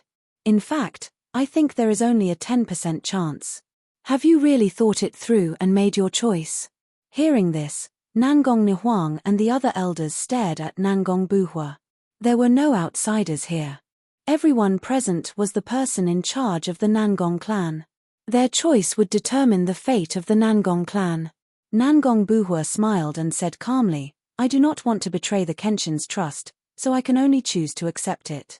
When dealing with matters, the most taboo thing is to be indecisive. That is the path to death. Since I have chosen to board the Kenshin's ship, I have to go all the way. Even if the odds are low, I will take it as a gamble. I have to have the courage to take it. After a pause, he said solemnly, Most importantly, the Kenshin has already created a miracle. Why can't we trust him? Hearing this, Nangong Nihuang and the other elders heaved a sigh of relief. Their expressions and eyes became firm. Previously, they were worried that the clan leader would hesitate and not be able to make up his mind. Since the clan leader had already made his decision and was firm, they did not say anything more. They just had to follow the plan and do what they thought was right. Clan leader, we understand. Rest assured, clan leader. We will do our best, even if we have to sacrifice our lives. The Nangong clan has been dormant for 1,000 years, conserving our strength, just for today's battle. The elders expressed their opinions one after another. Their voices revealed their excitement and tenacity. Nangong Buhua nodded with satisfaction and said, Long Tien will be out in half a month. You cannot slack off on what I have instructed you to do. You must complete it quickly. Since the news has been leaked, we must be prepared at all times, just in case. Chapter 4059. There was a saying that a prophecy came true. It was very suitable to be used on Nangong Buhua. He had just reminded the elders to strengthen their defenses and put Yenshu's grotto on alert. In less than 2 days, Yenshu's grotto welcomed another group of uninvited guests. Previously, the 5 mysterious experts would take out their tokens and let the guard commander at the entrance of the grotto report to them. This group of uninvited guests was more than 1,000 people. They rushed to the entrance of the grotto with a murderous aura. Swoosh! 3 upper king-grade divine warships lined up in the sky. Hundreds of cannons poked out and aimed at the formation at the entrance of the grotto. Swoosh! Swoosh swoosh! 50 divine king powerhouses led 900 divine lord realm experts as they flew out of the divine battleships. They lined up in the sky and surrounded the entrance of the grotto. They were all wearing armor and holding swords. Their bodies were surging with murderous aura. Although the number of guards at the entrance of Yenshu's grotto had doubled. Currently, there were 200 guards and 4 divine king realm guards leading them. However, they did not expect that before Kenshin's plan could even begin, there would be an army attacking Yenshu's grotto. Everyone was caught off guard. They were panicking and worried. Immediately, they pulled out their swords and sabers and gathered together. They stared at the surrounding people vigilantly. Even though the 4 guard commanders were afraid, they could not show their fear. They braced themselves and went forward to question the identity and purpose of the group. Who are you? Don't you know that this is Yenshu's grotto? This is the territory of the Nangong clan. Are you trying to start a war with the Nangong clan by pointing your weapons at us? If you don't want blood to flow like a river and the people to suffer, I advise you to leave immediately. Although the tone of the few guard commanders was strict, their aura was powerful. However, to the group, it sounded like they were trying to put up a strong front. After all, they were well aware of the origin of the other party. At this moment, among the 50 divine kings who stood at the front of the group, a few experts with powerful aura walked out. The leader was more than 10 feet tall. He wore a gold and silver chainmail, a phoenix-winged golden helmet and an ice-blue cloak. This person had a dignified appearance and an extremely powerful aura. Clearly, he was the leader of these 1,000 experts. A sword hung from his waist. His left hand was behind his back and his right hand was on the hilt of the sword. He looked at the several guard commanders with an expressionless face. I, Jin Shuang, have received orders to capture the criminal. No one is allowed to disobey, otherwise I will be punished for treason. Quickly report this to Nangong Buhua. Open up Yenshu's cave and welcome me inside. Otherwise, don't blame me for being ruthless. Even though the Nangong clan's guards were able to guess the origin of those people, they were unable to do so. But when they heard the 2 words Jin Shuang, they couldn't help but tremble, and a trace of fear flashed in their eyes. It couldn't be helped. Jin Shuang was the vice commander of the patrol envoy. She had the authority and responsibility to patrol the entire boundless heaven continent. Since Vice Commander Jin Shuang had personally come, there was no need to mention the 7 high-level god kings standing behind him, all wearing silver armor. Those 7 god kings were definitely all patrolling envoys. After all, everyone knew that there were 49 patrolling envoys under the Shura god emperor. Every team of 7 patrolled the world in rotation, maintaining order and peace. Other than that, the remaining 42 god kings were mostly the leaders of the various regions and the leaders of the various forces. In short, those who came were all strong enemies that could not be underestimated. The 4 captains of the Nangong clan made a decision after exchanging glances with each other. One of them secretly sent out a message to report the situation to Nangong Buhua. The other 3 guard commanders acted dumb and pestered Jin Shuang to stall for time. So it is Vice Commander Jin Shuang who has graced us with your presence. Please forgive us for not going out to meet you. Vice Commander Jin Shuang, our Nangong clan had already closed Yenshu's cave more than 200 years ago and no longer cared about worldly affairs. You said that you want to capture the criminal. This has nothing to do with our Nangong clan, right? Vice Commander Jin Shuang, there must be some misunderstanding. Please calm down. Our clan leader will definitely explain to you clearly. Kenshin was a criminal and the Shura god emperor wanted to get rid of him as soon as possible. This was something that everyone knew. Therefore, the Nangong clan would never admit that they were harboring the criminal and shielding Kenshin. How could Jin Shuang believe the 3 guards' words? He scoffed at this and sneered contemptuously, None of you are qualified to speak to this king. Shut up. Such arrogance and disdain made the 4 guard commanders feel ashamed and angry. They were so angry that they gritted their teeth. However, they could not do anything and could only suppress their anger and stare at Jin Shuang angrily. Jin Shuang ignored them and patiently waited for Nangong Buhua to appear. In fact, he had already found out that Kenshin was in Yenshu's cave. That was why he gathered so many elite soldiers and rushed to Yenshu's cave. He was also prepared. Whether Nangong Buhua appeared or not, and whether Kenshin was still in Yenshu's cave, he would force his way in. At that time, he would give the Nangong clan a painful lesson to warn the rest of the ancient clans.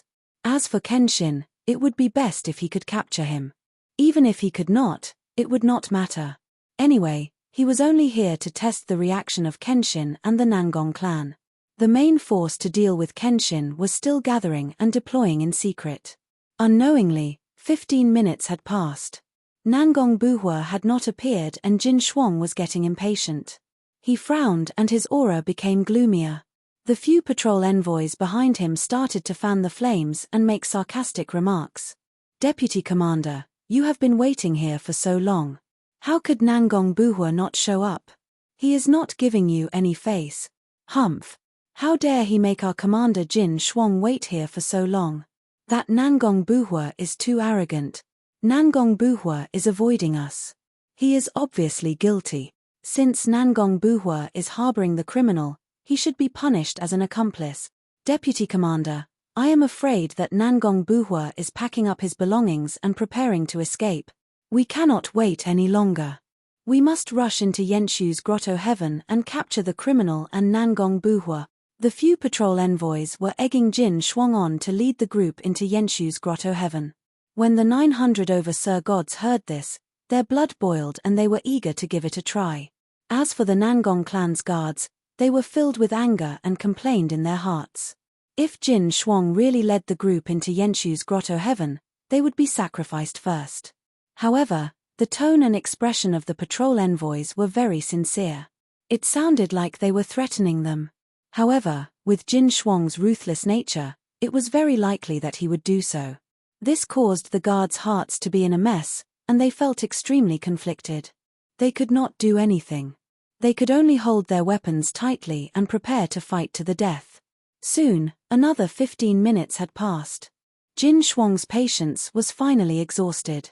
He waved his hand murderously and gave the order to attack. 7 inspectors, 42 godly kings, and 900 godly lord experts were all ready to launch an attack. Chapter 4060. Not only were the deity kings and Sir gods ready to attack. Even the 3 deity warships in the sky had activated their formation. Their cannons were shining with divine light. In the next moment, the few hundred cannons were about to shoot out light pillars towards the entrance of Yenshu's cave. Without a doubt, there was no need for the deity kings and the 900 Sir gods to attack. Just the divine light cannons from the 3 deity warships were enough to kill the 200 Nangong clan guards. The divine light that covered the sky and the divine skill that could destroy the world was about to explode. The 200 Nangong clan guards and the 4 guard commanders were so frightened that they did not know what to do. Their palms were sweating as they held onto their weapons. However, at this critical moment, the formation at the entrance of the cave was activated. The teleportation door shone with a dazzling white light. Jin Shuang, you are brazenly leading your troops to besiege Yenshu's cave. You have no respect for me at all. Following the loud and majestic voice, a burly figure passed through the light door and appeared in the sky. It was a middle-aged man from the deity clan. He wore a blue brocade robe and a luxurious divine crown. He exuded a majestic aura. He was the master of the Nangong clan, Nangong Buhua. Following that, a few more figures flew out from the light door and followed him to the scene. These middle-aged and elderly deity clan were the elders of the Nangong clan.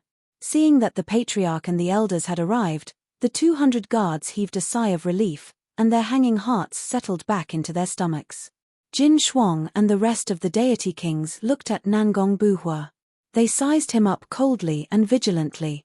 Nangong Buhua stood in the sky and confronted Jin Shuang. His aura was not weak at all. Jin Shuang, You are the deputy commander of the patrol under the God Emperor. Everyone respects the God Emperor, so they give you some face. I did not expect you to be so arrogant and unscrupulous. The Nangong clan has been living in seclusion for hundreds of years and we have not done anything wrong. What right do you have to bring so many soldiers to Yenshu's cave? Do you think that the Nangong clan has been quiet for too long and you want to use the Nangong clan to establish your authority? Or do you think that the Nangong clan is easy to bully? Before the Azura God Emperor ruled the vast heaven continent, the Nangong clan was the most powerful force on this continent. Nangong Buhua's majesty and his aura were no weaker than the peak deity kings. If the Jin Shuang, Nangong Buhua, they were peak deity kings. But the one who came was Jin Shuang, the weakest of the rulers. How could Nangong Buhua take him seriously? Nangong Buhua clan guards to Nangong Wang Buhua, Nangong Buhua, how can you talk to the deputy commander like that? Old man Nangong, watch your words. God King. Deputy commander, Nangong Buhua used to bow and scrape, but has become so arrogant today. His acting recklessly. In this subordinate's opinion, he must have been harboring the criminal and thought that he had the criminal's support. That's why he dared to be so bold. That's right. Nangong Buhua has a rebellious heart. That's why he dares to offend the Lord. The inspectors echoed each other and accused Nangong Buhua of a crime. Jin Shuang sneered in his heart but pretended to be angry. He stared at Nangong Buhua and shouted, Nangong Buhua, I don't want to waste time with you. Let's be frank. You only have two choices. Hand over Kenshin and I'll pardon the Nangong clan. Or you step aside and I'll bring my men into Yenshu's cave and find Kenshin. Nangong Buhua was prepared for this. He pretended to be stunned and said in surprise, Sword God. Jin Shuang, what nonsense are you talking about? Are you confused? Kenshin is a legendary expert from 1,000 years ago. Wasn't he killed by the 5 God Emperor? Could it be that those who had already fallen could still come back to life? Jin Shuang, although I've offended you, you can't use such a ridiculous reason to take revenge on the Nangong clan. If you insist on hurting the Nangong clan, don't blame me for fighting back and defending the dignity of the Nangong clan with my life. Nangong Buhua said righteously. He even took out a divine sword and held it in his hand. He looked at Jin Shuang with murderous intent. Anyone who saw this scene would be convinced by his acting skills and would think that he had been wronged. However, Jin Shuang and the rest did not believe him. They all sneered. Nangong Buhua, stop pretending. Jin Shuang did not want to waste time with Nangong Buhua. He felt that Nangong Buhua must be up to something. Therefore, he gave an ultimatum. I'll give you one last chance. Either you hand over Kenshin and I'll forgive your crime. Or I'll capture Kenshin personally. The Nangong clan will be buried with him. After saying this, Jin Shuang pulled out the sword at his waist and pointed it at Nangong Buhua. He was emitting a murderous intent. 42 godly kings and 900 godly monarchs had also accumulated their strength to the peak and were ready to attack. As everyone mobilized their divine power, their aura rose. An invisible force field appeared and a violent hurricane blew. Everyone from the Nangong clan had their hearts in their mouths as they secretly wiped their sweat. No matter what, the Nangong clan was in a passive position. They were at a disadvantage in terms of numbers. In the next moment, as long as Jin Shuang and the rest attacked, the Nangong clan would suffer heavy casualties. This battle was unavoidable. It was useless even if Nangong Buhua acted dumb. Since that was the case, he could only grit his teeth and make a decision. He sent a message to the 4 guard commanders and ordered, "What are you waiting for? Retreat to Yenshu's cave immediately. I'll cover you." The 4 guard commanders and 200 guards knew that Nangong Buhua was going to give up the formation plate and retreat to the cave to defend. Therefore, everyone turned around without hesitation. Like an arrow leaving the bow, they rushed towards the blazing white light door. Swoosh, swoosh, swoosh. In the blink of an eye, dozens of guards passed through the light door and escaped into Yenshu's cave. The 4 guard commanders were aware that they were not in a hurry to escape. Instead, they held their divine weapons tightly and helped the guards to cover the rear. Nangong Buhua and a few elders were the same. They formed a line of defense and blocked the guards behind. Although the guards were of lower status and could not be compared to the guard commanders and elders, they were still descendants of the Nangong clan. However, they were also descendants of the Nangong clan. Nangong Buhua naturally had to protect them. Seeing the guards escaping, Jin Shuang knew that Nangong Buhua was determined to resist. He did not waste any more time and gave the order to attack. Kill. Following his command, the 42 divine kings and 900 Sir gods released their divine power with all their might. They used their earth-shattering skills and charged towards the entrance of Yenshu's cave. The 3 divine warships also opened fire and shot out hundreds of divine power light pillars. Chapter 4061. Boom. Boom. Boom. Amidst the earth-shattering noises, thousands of divine light blades and overwhelming wind, fire, and lightning rained down on the entrance of the grotto heaven. Hundreds of divine light pillars shot out by the 3 divine warships also hit the formation plate at the entrance. The first to bear the brunt of the attack was not the 100 guards who could not escape in time. Instead, it was Nangong Buhua, a few elders, and 4 commanders of the guards who were blocking the way, even though everyone had already taken out various divine weapons and life-saving divine weapons and used all their defensive techniques to form a huge 5-colored light shield. However, a round of attacks from more than 900 experts and powerhouses shattered the 5-colored light barrier on the spot. Then, more than 500 divine light pillars drowned Nangong Buhua and the others. Boom. Boom. Boom. Boom. Boom. Boom. A series of loud booms reverberated between heaven and earth. The dazzling divine light covered a radius of tens of thousands of miles and destroyed many mountains and forests in the surroundings.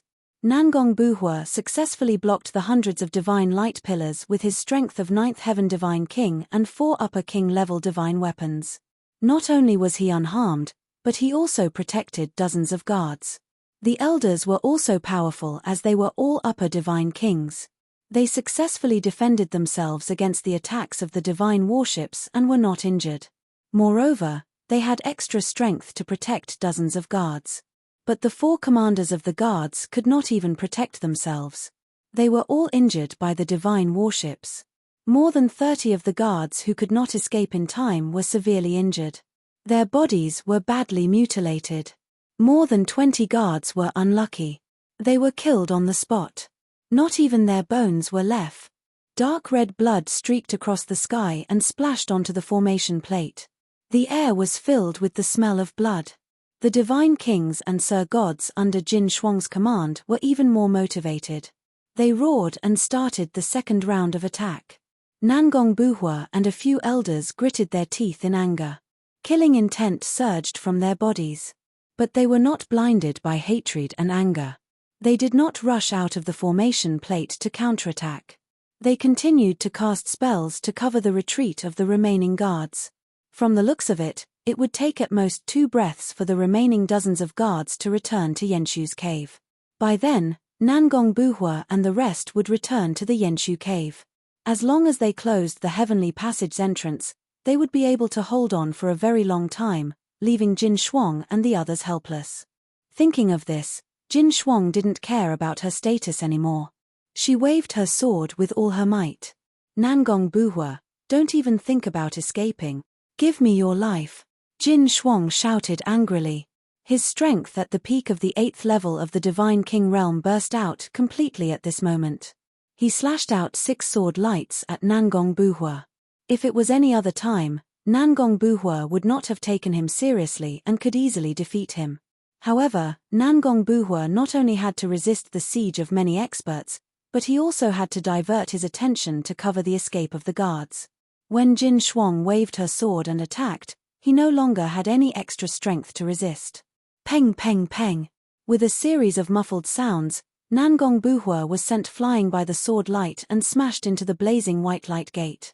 The blue brocade robe he was wearing was torn into rags by the sword light, making him look very miserable. Cough cough. Nangong Buhua was also injured. He coughed violently and blood flowed out of his nose and mouth.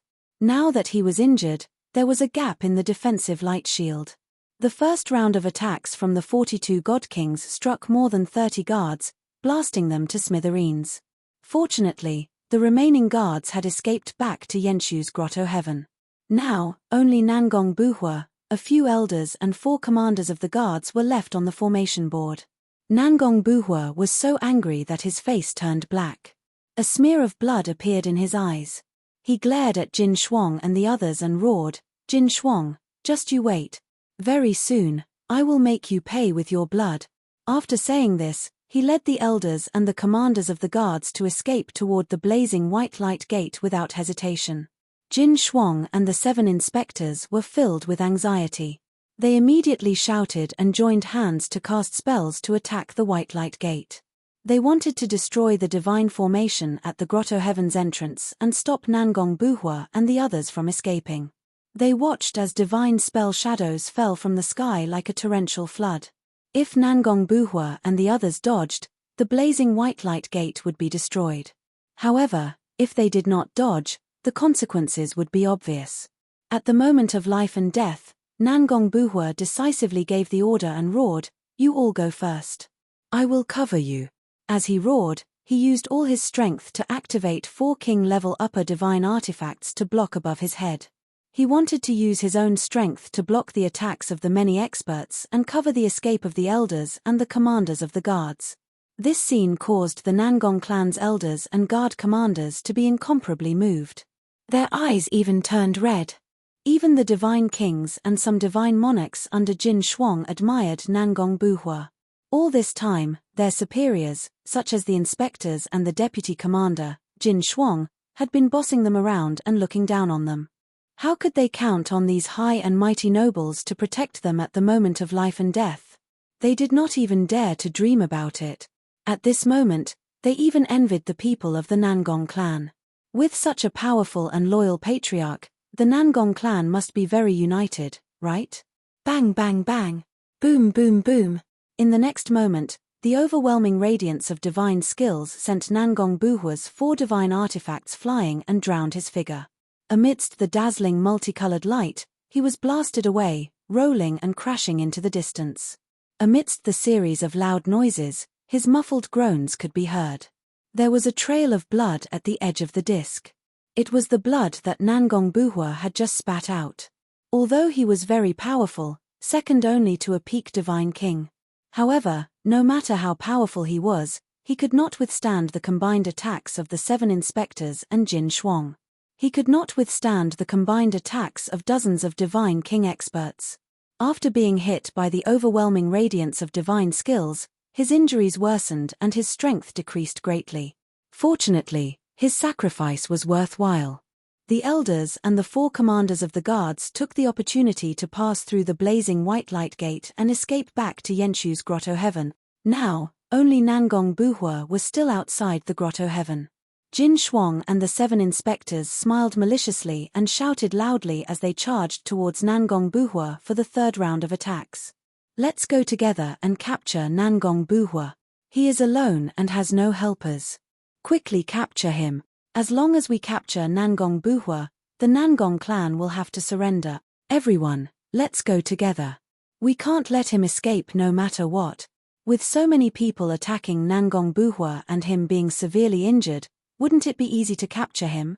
Everyone thought that Nangong Buhua would not be able to escape.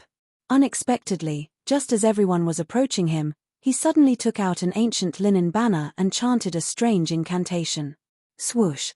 The ancient linen banner released a large cloud of grey fog and swallowed Nangong Buhua's figure. Chapter 4062. In less than an instant, Nangong Buhua had disappeared right in front of everyone's eyes. Not only did he disappear, but so did the linen banner. The only things left in the sky were Nangong Buhua's 2 divine weapons. There were originally 4 divine weapons, but before he escaped, he took back 2 of them. Jin Shuang, the 7 patrols, and many deity kings were stunned. Everyone stared at the empty sky and furrowed their brows. Their expressions were extremely ugly. Damn it! It seems like he was prepared to use that divine weapon to escape. Damn bastard, even if he escapes back to Yenshu's grotto heaven, he can't escape death. The few patrols were filled with shame and anger as they gritted their teeth and cursed. Jin Shuang felt the same, but he could still maintain his calm and control. After a few moments of silence, he led everyone back to the entrance of the grotto heaven. This time, he did not waste any time. He pointed at the formation at the entrance and ordered, "I'll give you half a day to crack it or break through it." When Nangong Buhua took out the linen banner, the entrance to Yenshu's grotto heaven was closed. That linen banner of his definitely had a special effect, which was why it was able to help him escape. Jin Shuang and the 900 deity kings and Sir gods did not have the ability to travel through space and enter Yenshu's grotto heaven. Even Ji Tianxing did not have this ability. Therefore, Jin Shuang and the rest could only crack the formation of Yenshu's grotto heaven or break through the formation to enter. Following his order, the 7 patrols and 42 deity kings immediately got busy. They carefully observed the formation at the entrance of the grotto heaven, thinking and deducing a way to crack it. The 900 Sir gods were on standby. Jin Shuang frowned as he stared at the sky, thinking about his next move. In fact, he also knew that he was sent by the imperial preceptor to spy on the military situation. In fact, he and the other 900 people in the field might even become cannon fodder. However, he could not disobey the order, he could only follow it. Nangong Buhua's reaction seemed normal to him. If the imperial tutor and the Meng Shuai did not have accurate information to prove that Kenshin was hiding in Yenshu's cave, he might have believed Nangong Buhua. As early as a few months ago, Kenshin had already escaped back to the realm of the gods, but he hid in the cave of Yenshu and did not show himself. Just as the God Emperor had sent back, Kenshin was heavily injured and was currently in seclusion to heal himself. If not, Nangong Buhua would not have tried his best to escape back to the cave of Yenshu to stall for time. This is my only chance to kill Kenshin. I have to rush into Yenshu's grotto heaven before he recovers and take him down. Thinking of this, Jin Shuang turned her head and glanced at the 900 Sir gods. Her eyes flashed with worry. However, the Nangong clan is an ancient clan after all. They have a very deep foundation. If Nangong Buhua was determined to protect Kenshin, the 40 god kings and 900 god lords might not be able to defeat the Nangong clan. There is a high possibility that both sides will suffer great losses and we will all die in the cave of Yenshu. No, I have to think of a way to prevent an all-out war with the Nangong clan. It would be best if the Nangong clan could stand aside and watch us kill Kenshin. At this moment, Jin Shuang was deeply anxious and uneasy. She hated the fact that she had brought too few people with her. Even if she were to send a message to gather more domain masters and god kings, it would be too late. At the same time, in the depths of the cave of Yenshu, in the sky above the palaces, swoosh, a cloud of grey fog exploded in the sky and a blue figure appeared out of nowhere. The figure's clothes were ragged and his hair was disheveled. His entire body was covered in blood and he looked rather pathetic. He was the heavily injured Nangong Buhua. Not far away in the sky and the palaces below, a few groups of guards noticed him and greeted him in surprise. "Master, how did you get injured? Patriarch, are your injuries serious? Quickly send the master back to the secret room to heal." As they shouted, the guards wanted to support Nangong Buhua and send him back to his residence on the main peak.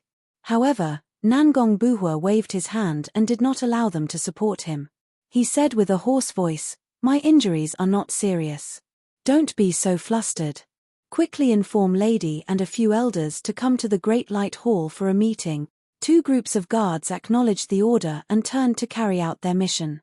The other group of guards guarded Nangong Buhua and followed him to the main peak and entered the Great Light Hall. After sitting down on the main seat in the hall, Nangong Buhua took out 2 divine elixirs and consumed them to suppress his injuries.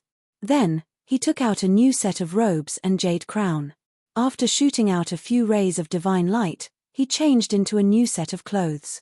Although his face was a little pale and his mind was a little weak, at least he didn't look as miserable as before.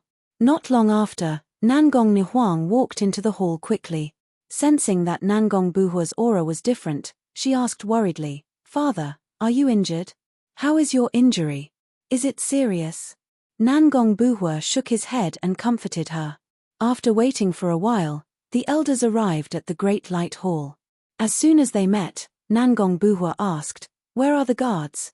Are they okay?" The gray-haired great elder quickly reported, "Don't worry, master. The 120 guards who survived have safely returned to Yenshu's cave. The 4 commanders and 120 guards have all suffered either light or heavy injuries. They have already returned to their respective residences and are circulating their martial arts to treat their injuries." Nangong Buhua was relieved and said in a serious tone, "Although I was prepared, I did not expect the Azura God Emperor's lackeys to come so quickly. Although we have all retreated and closed the entrance of the cave. With Jin Shuang and the others' strength and methods, they will be able to break the formation and enter Yenshu's cave within a day. At that time, we will only be able to fight them to a draw even if we use all our strength. I am afraid that after the battle, more than half of our people will be dead or injured." At this point, Nangong Buhua sighed heavily. The elders' hearts were heavy and they frowned anxiously. A few elders hurriedly suggested, "Master, it has been 2.5 months. Kenshin should be coming out soon, right? The situation is urgent. I am afraid that only Kenshin can resolve it and not let thousands of our people die. Master, why don't we knock on Kenshin's door now?" Before Nangong Buhua could say anything, Nangong Nihuang rejected the suggestion. "No. Kenshin is still in seclusion. The 3-month time limit is almost up. He must be at a critical juncture. How can he be disturbed? If he is unable to recover or his strength is affected, won't we be sinners?" The elders frowned and wanted to refute. Nangong Nihuang continued, "What's more, the Nangong clan has decided to follow Kenshin and help him with all our strength. It is not just words. We must show real action. Today, Jin Shuang came. We have not started the battle yet and we want to awaken Kenshin to deal with him. If we meet Qi Yang, Meng Shuai, and the imperial tutor in the future, won't Kenshin have to deal with them? What else do we have to do?" Chapter 4063. Nangong Nihuang's words stunned the elders. Although her words were simple and straightforward, there was no reason behind it. However, it was this simple logic that was enlightening to the apathetic, causing the elders to feel ashamed. The atmosphere in the hall was a little awkward. The elders looked at each other and did not know what to say. Finally, Nangong Buhua made up his mind and spoke. "Nihuang is right. Since we, the Nangong clan, are trusted and valued by Kenshin, we must not let him down. When encountering difficulties and dangers, we should first think of how to solve them. We should not let Kenshin solve everything while we hide behind to ensure our safety. I believe that Kenshin has the ability to solve it. But if that is the case, what is the meaning of our existence? What qualifications do we have to be trusted and entrusted with important tasks by Kenshin?" These sincere and earnest words made the elders nod their heads in agreement. They no longer mentioned the matter of awakening the sword god. Nangong Buhua ordered again, "Immediately gather all the guards, young disciples, and deacons of our clan. Enter a state of battle and protect Yenshu Grotto Heaven. If we protect Yenshu Grotto Heaven, we will be able to buy more time for Kenshin. Even if there is more blood and sacrifice, we will not back down." Nangong Nihuang and the elders acknowledged the order and quickly left the Great Light Hall to carry out their mission. Soon, they passed down Nangong Buhua's order. A loud and urgent horn sounded in Yenshu Grotto Heaven. Clan members gathered from all directions and those who were cultivating were also awakened. In just an hour, tens of thousands of Nangong clan members were fully armed and gathered at the square of each mountain peak. Nangong Buhua sat in the Great Light Hall and commanded the 7 elders and dozens of deacons to give out a series of orders. The tens of thousands of Nangong clan members were divided into dozens of teams. Under the leadership of the elders and deacons, they rushed to different places in Yenshu Grotto Heaven to carry out different tasks. The first task was to activate the formation of Yenshu Grotto Heaven and inject divine power into each formation base to strengthen the defense. Only by doing so could the defensive power of the formation be strengthened and delay for a longer time. Just this mission alone had cost 49 teams and almost 6,000 Nangong tribesmen. Next, a few elders and a dozen deacons had to lead more than 3,000 clansmen to set up a few defensive formations with a circumference of 10,000 miles. This mission was personally presided over by Nangong Nihuang, with the full cooperation of several elders. The defensive formation was to cover the mountains and protect the Nangong clan's residents. Once the defensive formation of Yenshu's cave was breached, Jin Shuang and close to 1,000 experts would charge in. At least there would be a second barrier to protect the Nangong clan. When the entire Nangong clan was mobilized and did their best to support and set up all kinds of great formations, the Nangong clan's grand formation had already been set up. At the entrance of Yenshu's cave, the 7 inspectors, 42 divine kings and 900 Sir gods under Jin Shuang's command were also in a state of bustle. Many divine kings joined forces and understood the mystery of Yenshu's heavenly cave's defensive formation. They began to research on how to break it. Although there was only one formation in Yenshu's fairyland, there were many people who studied the formation. Everyone had their own thoughts and opinions, and their attainments in the Tao of formations were also different. Hence, with the 7 inspectors and 42 divine kings added together, there were more than 30 different suggestions and ideas. Every suggestion sounded reasonable, and there seemed to be a need to put it into practice. However, time did not allow them to do so. Everyone had to quickly come up with an effective plan. A few inspectors and many domain lords argued incessantly. The weaker god kings were basically unable to get a word in edgewise. As such, there were more than 10 suggestions and ideas that were eliminated. However, there were still more than 20 suggestions that needed to be filtered. When Jin Shuang saw this, she frowned and her face darkened. She showed an unhappy expression. When the 7 inspectors saw this, they knew that the deputy commander was unhappy. They did not waste any more time talking to the domain masters and divine kings, and directly eliminated their suggestions. Those domain masters and stronger divine kings were naturally full of grievances, but there was nothing they could do. Who asked the inspectors to have a higher status than them?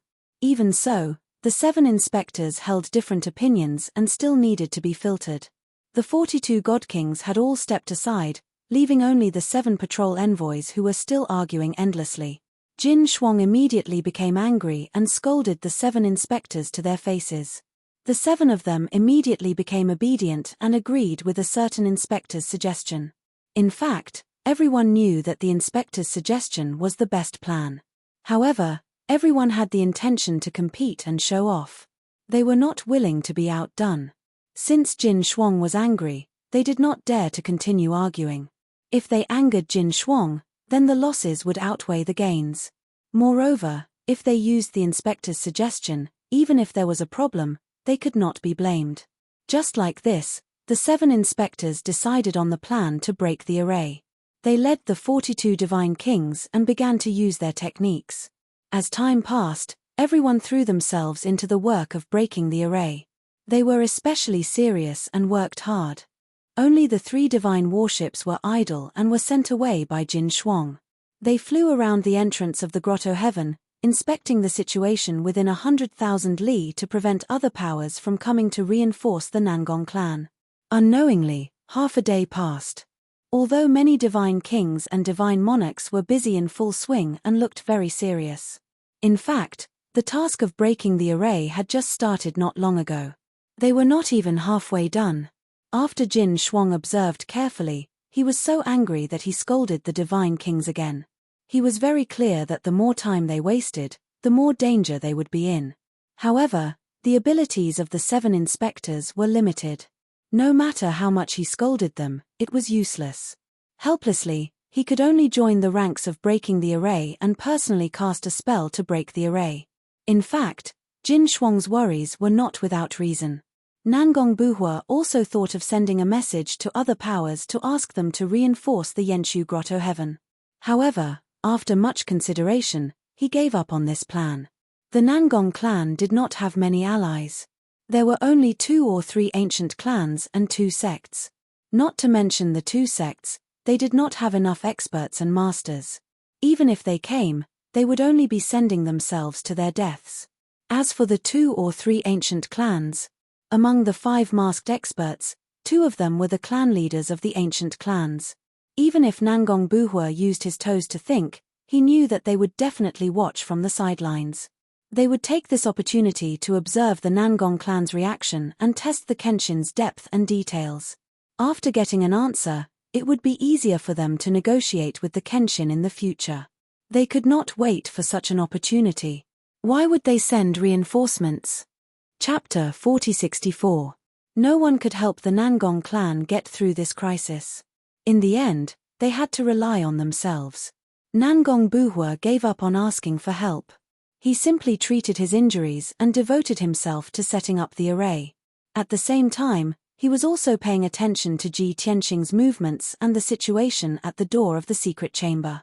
Time passed by in torment. Very quickly, another half a day passed. Nangong Nihuang led many elders and Nangong clan members to build a defensive array with a radius of 10,000 miles. Although this was only an upper-grade king-level divine array, it could withstand the siege of Jin Shuang and the army for a short period of time. Immediately after, thousands of Nangong clan members cast spells to support the defensive array and its power reached its peak. This made it increasingly difficult for Jin Shuang and thousands of experts to break the array. Jin Shuang's 1 day's time limit had passed, but only 1/3 of the array had been broken. Moreover, as time passed, the difficulty of breaking the array would increase. Because, while Jin Shuang's side was desperately trying to break the array, Nangong Nihuang and thousands of Nangong clan members were also desperately trying to repair the array. After a day, the sense of crisis and urgency brought by Jin Shuang and the army had lessened. This caused the morale of Jin Shuang's side to plummet, and the Nangong clan members also heaved a sigh of relief. Since the matter could not be solved in 1 day, then they would use 2 or 3 days to slowly solve it. Jin Shuang also contacted the domain masters of the surrounding domains, asking them to constantly monitor the movements of the surrounding forces. Those domain masters sent messages one after another, reporting the results of their investigations. The results showed that the ancient clans and top forces of the surrounding domains did not have any unusual movements, and were in a state of observation. This made Jin Shuang secretly relieved, and she was even less anxious.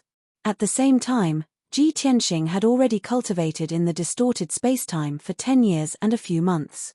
Within these 10 years, he had already refined 400 pieces of divine persona fragments, and obtained immeasurable benefits. Firstly, his strength had increased. Now that he had reached the peak of the Divine King realm, he was stabilizing his realm after breaking through. Secondly, he had taken more than 100 divine Tao laws from the divine persona fragments and turned them into his own. Now, the number of divine Tao laws that he had mastered had successfully reached 1,200. In this world, there had never been a divine king who could grasp so many divine Tao laws like him. Without a doubt, his true combat strength had long since surpassed the God King realm and was infinitely close to the God Emperor realm. However, what surprised him was that, even if he returned to the realm of peak Divine King, he was also unable to sense the power of heavenly Tao, let alone condense a trace of Tao runes. Back when he was still Kenshin, he had already grasped a sliver of the heavenly law's power and had even formed the Daoist rhyme. Now that he had returned to his peak, with his previous cultivation experience, he should be able to smoothly grasp the power of the heavenly Tao. But the truth, how could it be like this? Ji Tianxing was puzzled. When he recalled that he had been neglected by the heavenly Tao and had never received any merit rewards, he felt a little depressed. Even though he was still in a state of cultivation, he was still thinking that he had to find out the reason in the future. The battle between the Nangong clan and the Jin Shuang army continued. Another day passed. Jin Shuang and the others had already completed half of their task of breaking the formation. It was obvious that the Nangong clan's efficiency of repairing the formation could not keep up. After all, repairing was not as simple as destroying. Moreover, the overall strength of the Nangong clan was not as good as the 900 Sir gods led by Jin Shuang. Everyone knew that it was only a matter of time before the defense formation of the Yenshu Grotto was broken. Nangong Nihuang, a few elders, and dozens of deacons had finished their tasks and were conserving their energy, waiting for the arrival of the final battle. Nangong Buhua was also recuperating, trying his best to recover his strength. Everyone understood that in about 1 or 2 days, the bitter battle would arrive. Could the Nangong clan resolve this crisis, and be valued by Kenshin in the future and become the #1 hero? It all depended on the performance of the Nangong clan in this battle. Therefore, the atmosphere in the Yenshu Grotto became solemn, and the Nangong clan became unprecedentedly united. Just like that, 2 tense and depressing days passed. On the morning of the 5th day, there was a burst of cheers at the entrance of the Yenshu Grotto. Following a series of peng peng peng sounds, the defense formation of the Yenshu Grotto was finally broken by Jin Shuang and the others. Thousands of divine lights lit up in the sky.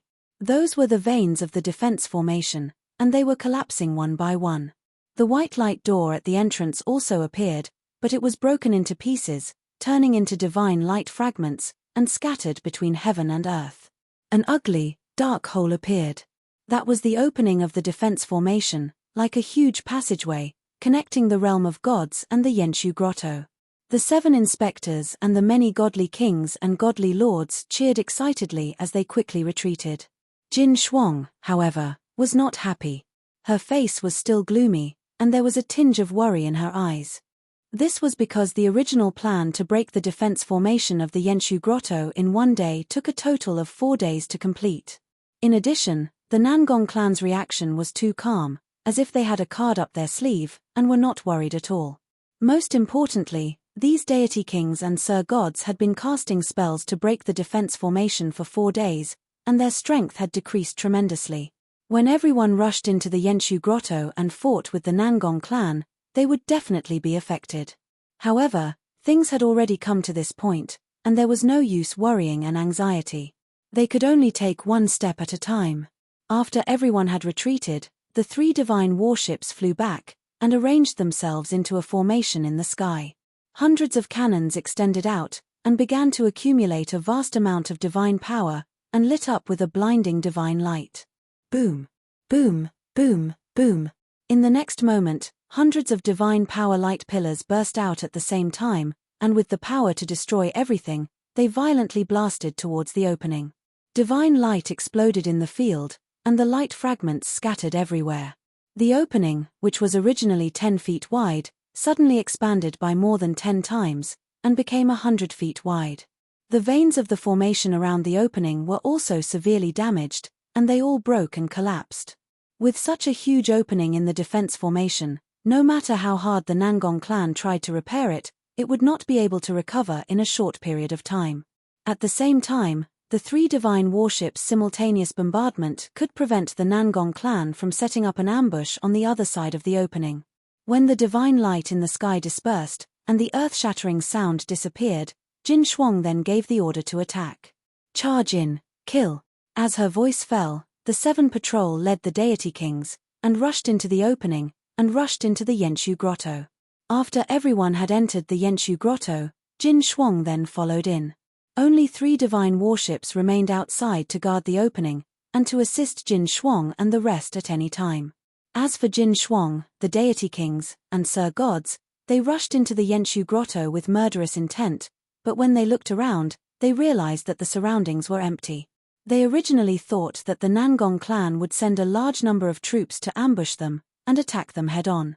Now, it seemed that the Nangong clan did not intend to take the initiative to attack, and were determined to defend with all their might.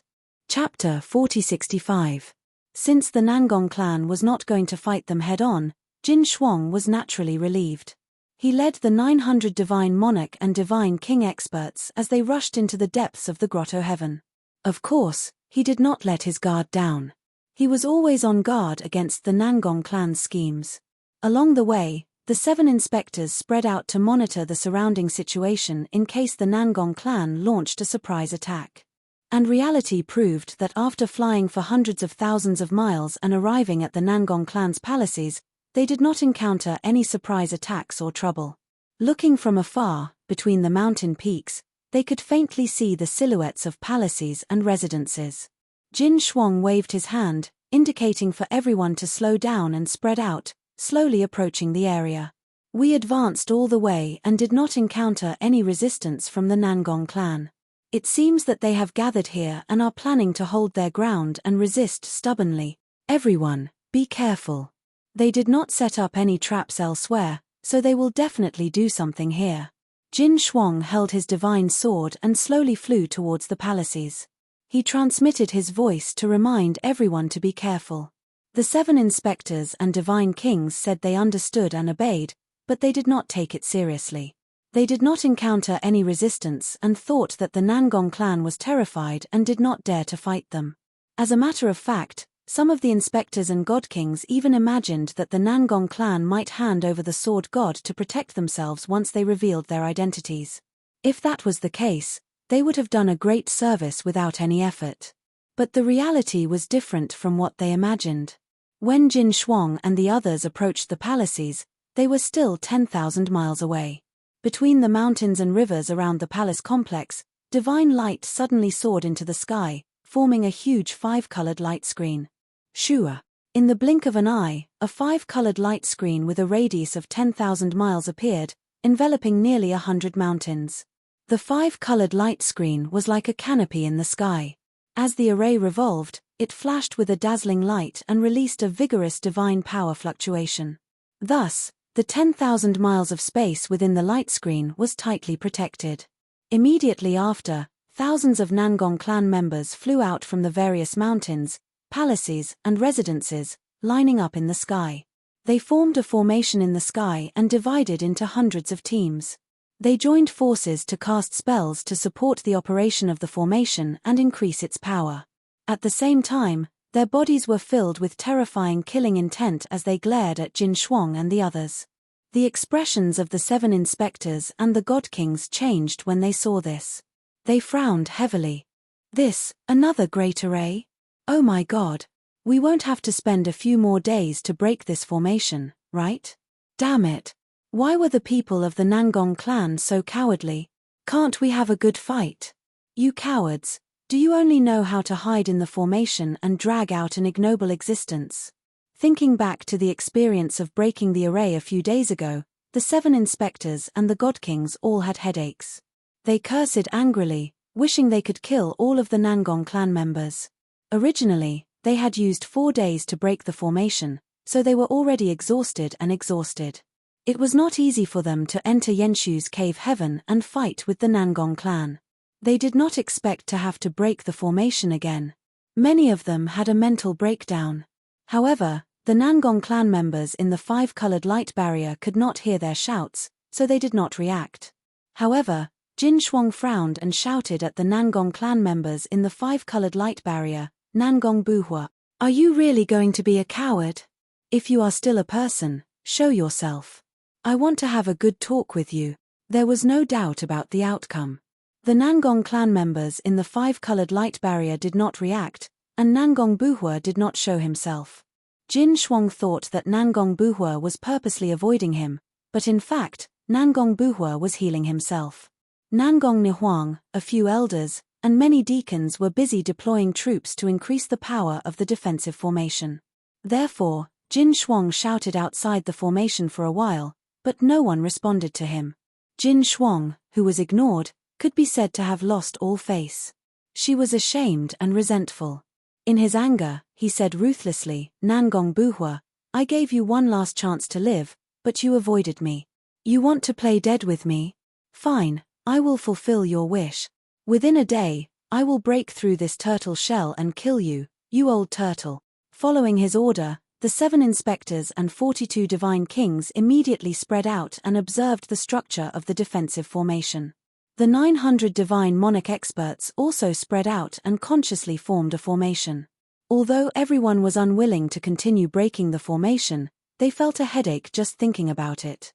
However, the deputy commander had suffered such humiliation, so they naturally had to listen to the order and break the formation as soon as possible to kill Nangong Buhua to vent their anger for the deputy commander. However, what they did not expect was that Jin Shuang waved his hand again and asked in a low voice, "What are you doing?" "I am not talking about breaking the formation, I am talking about breaking it. Directly breaking it. Do you understand?" The 7 inspectors and 42 divine kings were stunned for a moment before reacting. Seeing Jin Shuang's anxious and murderous appearance, everyone felt guilty and fearful, and subconsciously shrunk their necks. Then, everyone clenched their blades and changed into a new formation, waiting for Jin Shuang's order. Seeing everyone in a charging formation, Jin Shuang's expression eased a little. He waved his sword and ordered, "Everyone, listen to my order, break this formation at all cost." In one day, I will kill my way into the Nangong clan's light palace. Roar. Roar roar. Kill. Kill kill kill. Charge. The 7 inspectors, 42 divine kings, and 900 divine monarchs were all fired up. They let out deafening roars and attacked with all their might. Even Jin Shuang waved his divine sword and roared as he attacked. Everyone unleashed their strongest divine power and unleashed their most terrifying divine techniques. They unleashed a barrage of sword lights, wind, fire, and lightning that blotted out the sky. Bang! Bang bang bang! Boom boom boom! In the next moment, thousands of divine techniques landed on the 5-colored light barrier, exploding with deafening sounds. Divine light fragments that covered the sky flew everywhere. The raging shockwave carried countless fragments of divine light as it spread out in all directions, destroying a few nearby mountain ranges.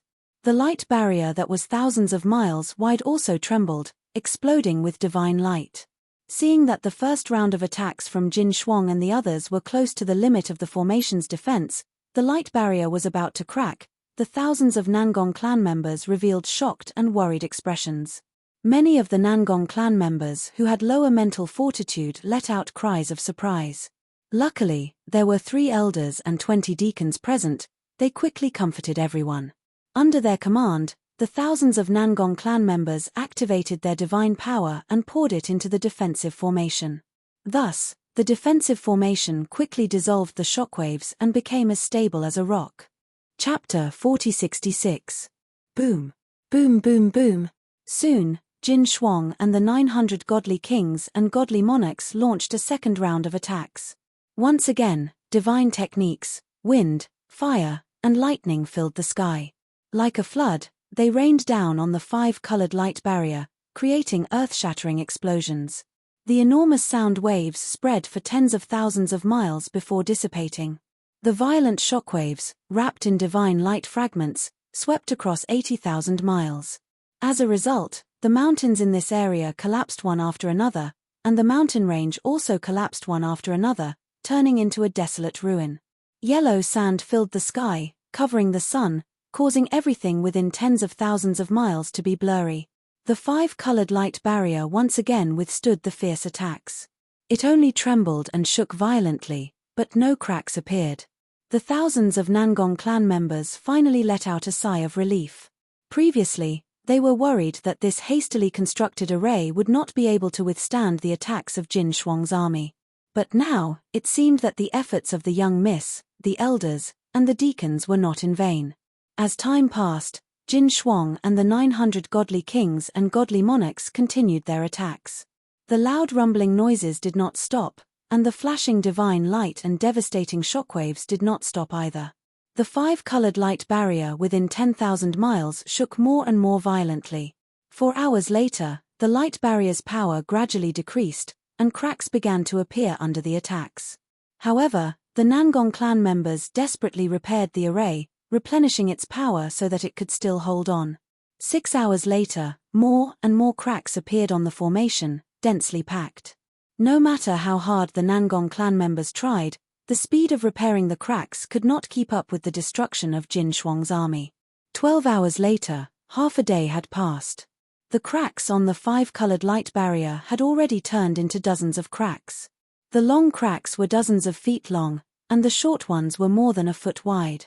With so many cracks, many godly king experts could shrink their bodies and pass through them, entering the defensive array. But Jin Shuang and the 7 inspectors did not do so. It was too risky. Once they entered, they would be surrounded by thousands of Nangong clan members. It would be like catching a turtle in a jar.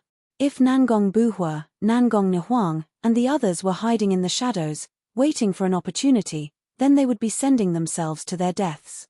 The safest way was to wait for the army to break through the defensive formation before charging in together. Unknowingly, a day had passed just like that. Finally, the defensive formation was riddled with holes and was on the verge of collapse. At this time, Jin Shuang suddenly roared. Holding her sword with both hands, she descended from the sky and slashed at the defensive array that was on the verge of collapse. The inspectors, godly kings, and godly lords all made way as their gazes landed on him. Even the Nangong clansmen in the array looked at Jin Shuang, who was descending from the sky, with deep worry and fear. Ha! Jin Shuang roared, holding the sword with both hands and slashing out 1,000-foot-long, dazzling divine sword light. With a loud boom, the giant sword slashed the 5-colored light shield and split it in half. God knows how many fragments of divine light were sent flying to both sides, creating a terrifying hurricane. More than half of the defensive formation had collapsed, but the power of the massive sword didn't diminish in the slightest as it struck the ground again. 1,000-foot-tall mountain peak was instantly turned into ruins. Over 100 Nangong clansmen were unable to dodge in time and were instantly turned into dust. Such a valiant and heroic scene filled many of the Nangong clan members with fear, and they subconsciously retreated. How could the 7 inspectors and the godly kings let go of such a chance to flatter him? Everyone showed an appropriate expression of worship, clapping and cheering excitedly. Jin Shuang stood in the air, the divine sword in his hand pointed to the ground, with an awe-inspiring stance. With this strike, most of the shame and anger in his heart had dissipated, and he felt much better. Looking at the collapsed array, the thousands of Nangong clansmen trembling in fear as they retreated as though they were facing a great enemy, he was filled with even more arrogance as he laughed heartily. Ha ha ha ha, Nangong old thief, come out and die. After laughing, he held the divine sword and led the godly kings and godly lords into the array, heading straight for the great light palace on the main peak. The thousands of Nangong clansmen were filled with fear and worry, but they weren't cowardly or timid. They retreated close to 100 miles and formed 2 lines of defense before they stopped retreating. Under the lead of the 3 elders and 20 deacons, they launched a brave counterattack. Charge! Kill!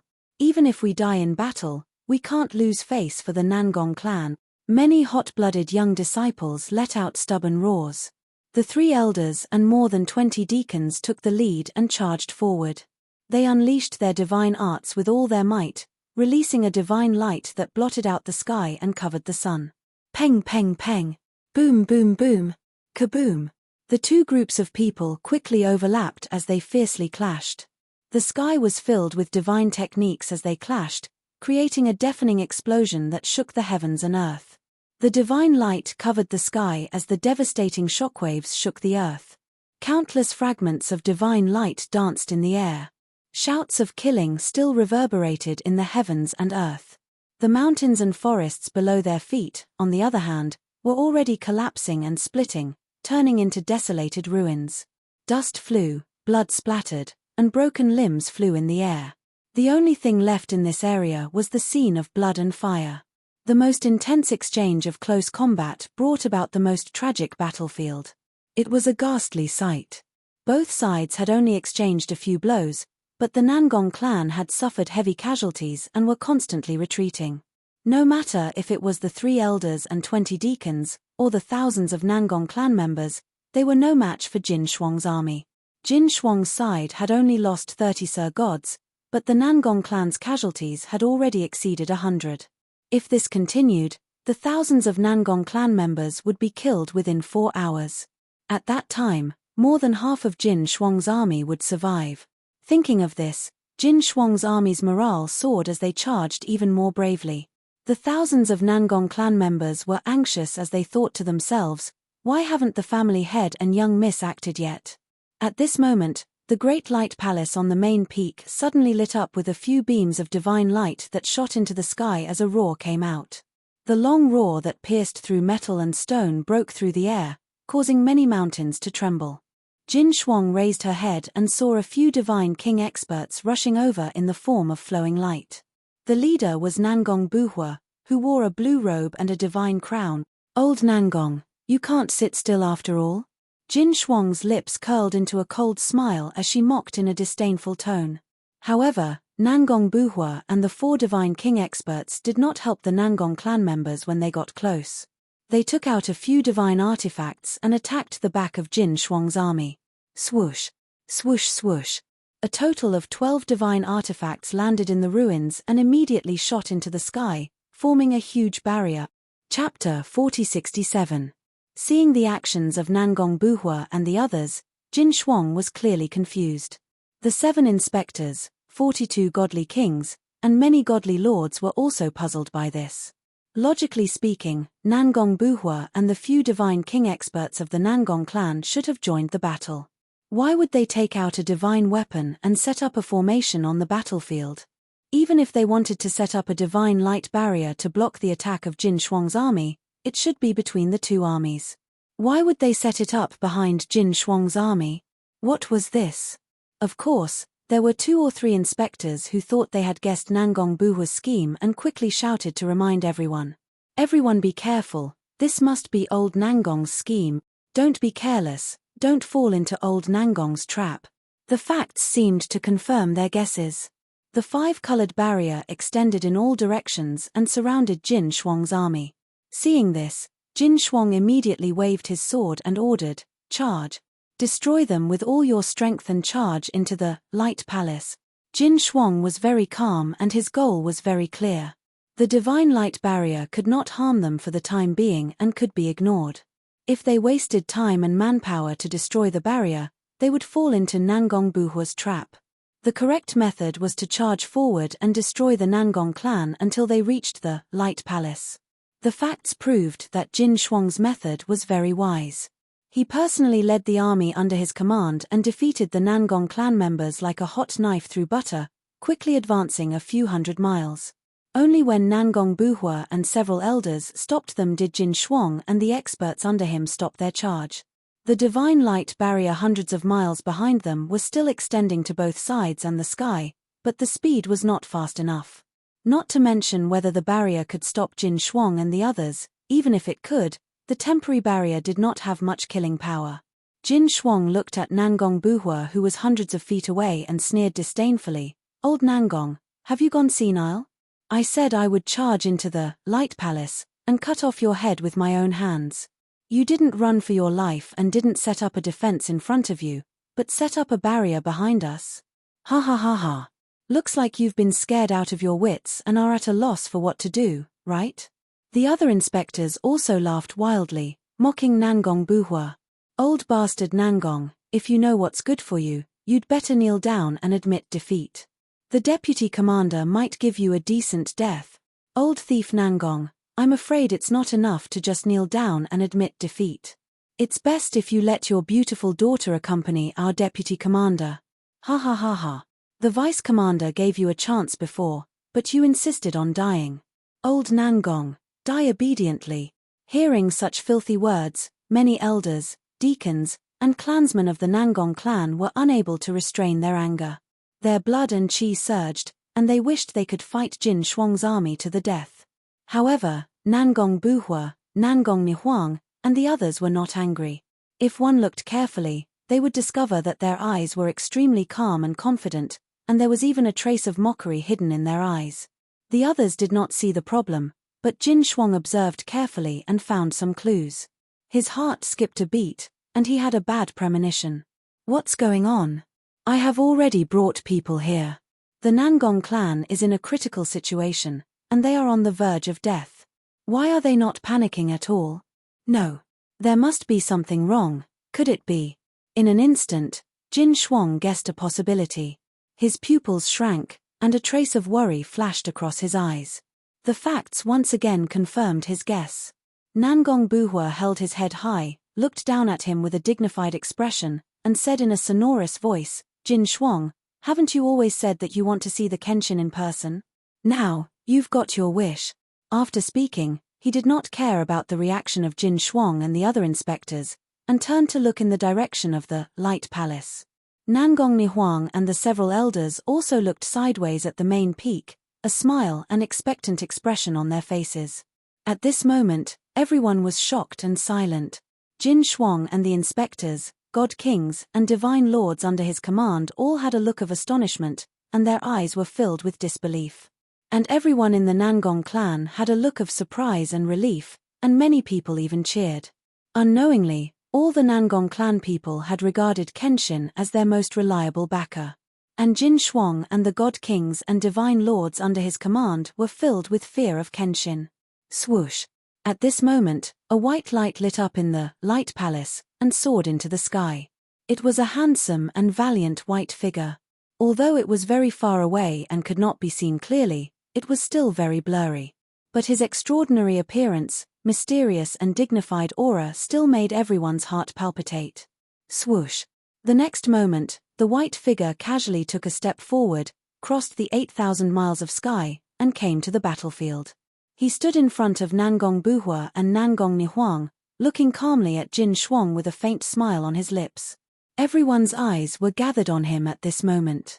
Thousands of pairs of eyes stared at him, revealing all kinds of complicated expressions. He was the same as before. His robe was as white as snow, and his long hair fluttered in the wind. He was indescribably handsome, elegant, and mysterious. That's right, he was Ji Tianxing, who had just finished his secluded cultivation.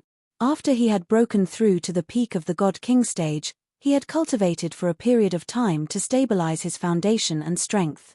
Although, after he finished his secluded cultivation, there was a small incident in the distorted space-time. But when he released his divine senses, he found that the Nangong clan was surrounded by strong enemies, so he put that matter aside and came out of seclusion first. Originally, he wanted to attack directly and destroy Jin Shuang's army with the power to destroy them. But Nangong Buhua and Nangong Nihuang dissuaded him and specially arranged such an entrance. Nangong Buhua told him that this was his first battle after returning to the God world, and it was very important.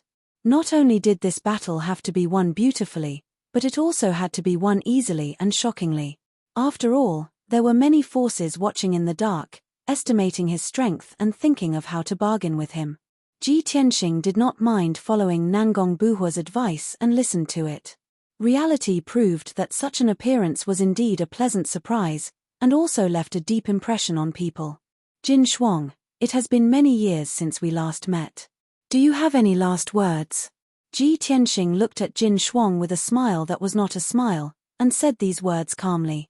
It did not sound angry or murderous, as if he was saying goodbye to a passerby. Jin Shuang frowned fiercely, his eyes surging with anger.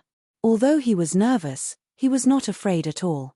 With a dignified aura, he sneered and said, "Everyone knows that Kenshin's sword cultivation is unparalleled in the world, and his strength is incomparably strong. But you are heavily injured, and you are alone. How are you going to defend against me and my 800 elite soldiers? Today, I will kill you and use you as a stepping stone to become famous." Chapter 4068. If Jin Shuang could really kill Kenshin, that would fulfill his wish. He could really soar to the heavens and become famous in the God realm. Moreover, the Azura God Emperor would definitely reward him heavily and treat him as the #1 meritorious official. As for Kenshin, he would be killed by Jin Shuang in his first battle after returning to the God realm. This was definitely more humiliating than death. His legend would be shattered and he would become the laughingstock of the entire God realm. The two words Kenshin would also be quickly forgotten by the world. Even if people occasionally mentioned it, it would be the object of ridicule and ridicule. But all of these were hypotheses and what ifs. The reality was like this. Ji Tianxing chuckled and raised his right hand. Pinching his sword fingers, he pointed towards Jin Shuang's army. Xiu, xiu, xiu.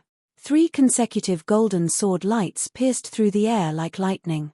Everyone only caught a glimpse of them before they exploded in the crowd.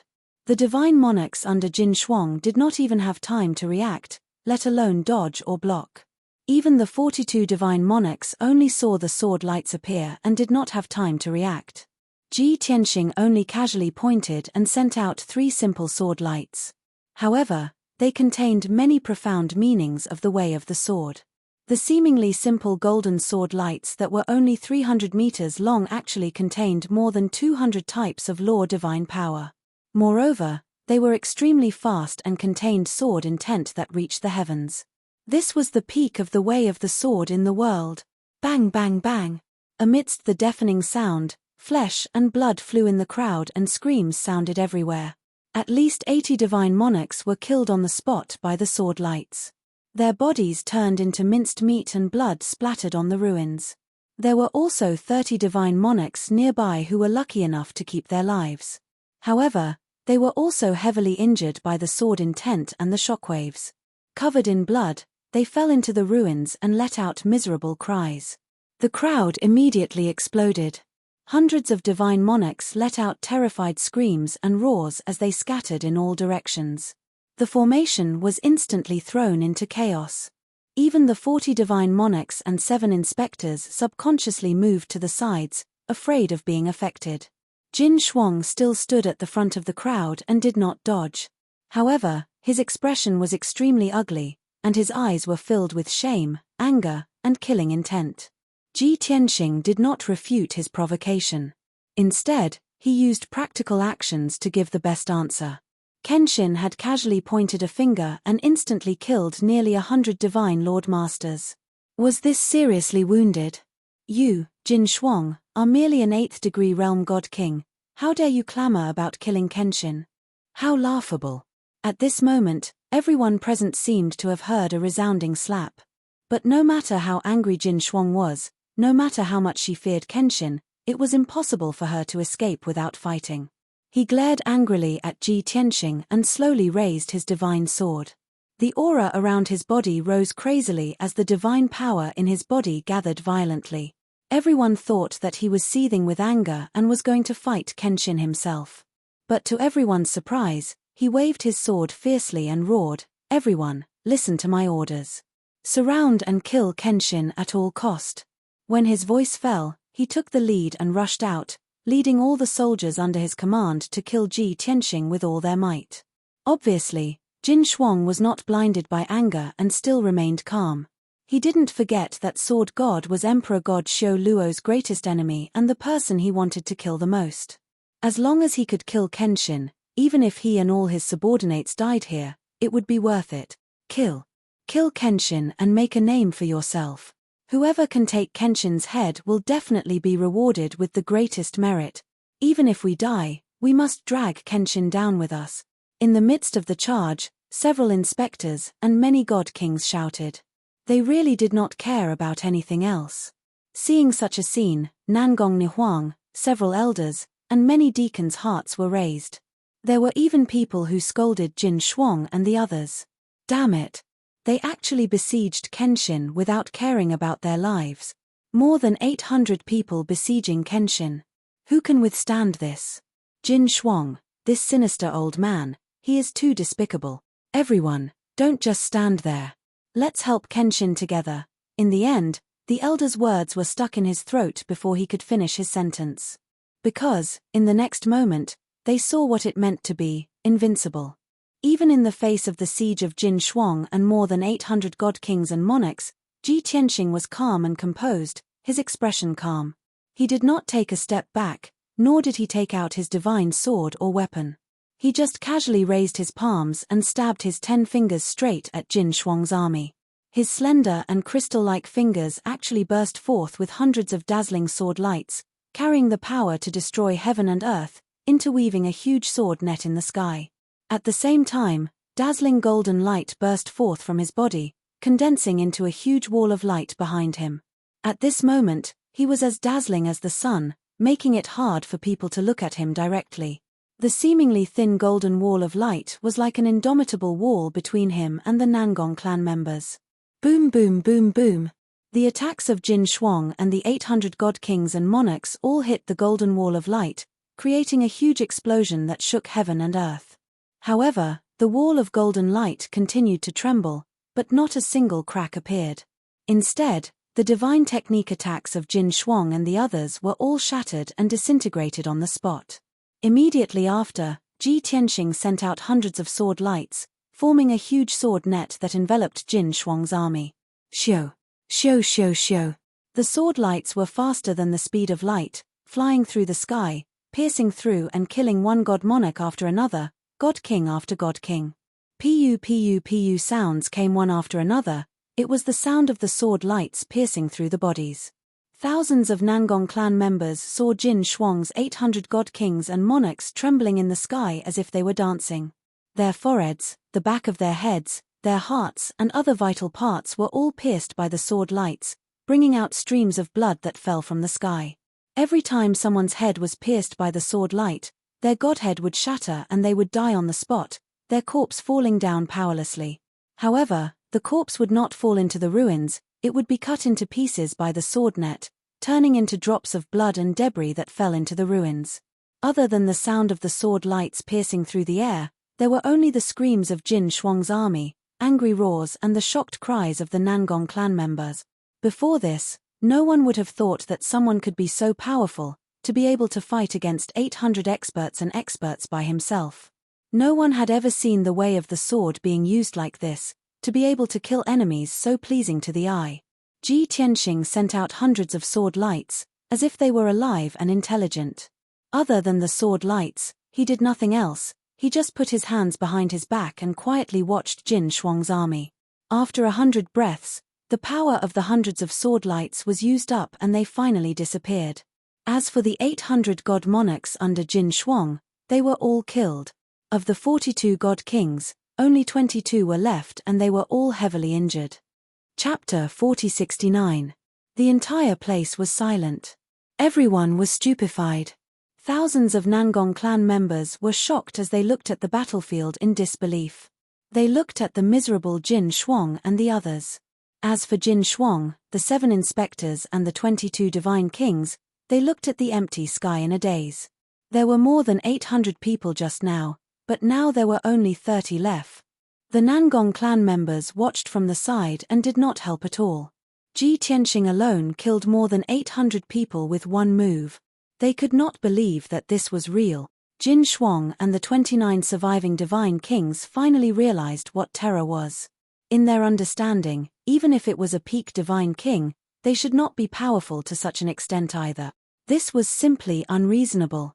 Previously, Jin Shuang and the others thought that no matter how strong Kenshin was, he was alone. As long as they paid a heavy price, they would definitely be able to kill Kenshin. But now, it seemed that this was an unrealistic fantasy. Just Kenshin alone could kill all of them. Under such circumstances, if they did not escape, they would be completely wiped out. After Jin Shuang and the others regained their senses, they did not hesitate to turn around and escape towards the Grotto Heaven's exit. The plan to kill Kenshin had already failed. Through this operation, they also proved that Kenshin was not injured and was very powerful. They were satisfied with this result. The most important thing now was to save their lives. Whoosh, whoosh whoosh. 35 colored streaks of light streaked across the sky and escaped as fast as lightning. Even those domain lords and divine kings who were heavily injured and covered in blood released their last bit of potential and raised their speed to the limit. However, when they saw the situation in front of them, their expressions changed drastically. They all revealed expressions of anger and despair. This was because in front of them, to their left and right, and above their heads, there was a huge 5-colored barrier. This was the useless barrier that Nangong Buhua and the other elders took out dozens of divine artifacts to form. Previously, Jin Shuang and the others were still laughing at Nangong Buhua. Were they scared silly and did not know what to do? They actually set up a barrier behind them that did not threaten them at all. Now, they finally understood the use of the barrier. It turned out that Nangong Buhua and the others had predicted this outcome when they first appeared. That was why they had set up a barrier in advance. That barrier was not used to deal with them, but to prevent them from escaping. This was too ironic. Jin Shuang and the others were incomparably humiliated, but compared to their lives, that bit of humiliation was nothing. Everyone, assist me and break through it. At such a critical moment, there was no room for hesitation. Even the slightest delay would cause the escape to fail. As a result, Jin Shuang made a prompt decision to gather everyone's strength at one point and break through the multicolored barrier. Swish, swish. The 7 inspectors and the 22 god kings reacted quickly and immediately gathered behind Jin Shuang, simultaneously releasing their god force into his body. Jin Shuang's godly power exploded. Her body swayed, and her robes fluttered. She held the godly sword with both hands and stabbed at the 5-colored barrier. He had gathered the power of 29 god kings, and his battle prowess had increased by at least 5 times. As for the 5-colored barrier, it was only a temporary defensive wall formed by Nangong Buhua and the others' divine artifacts. Its power would not be too strong. Seeing that Jin Shuang and the others were like a huge sharp blade, fiercely stabbing towards the 5-colored barrier. In the next moment, the 5-colored barrier was about to be penetrated, or even collapse. At this critical moment, Ji Tianxing calmly took a step forward and teleported in front of Jin Shuang and the others.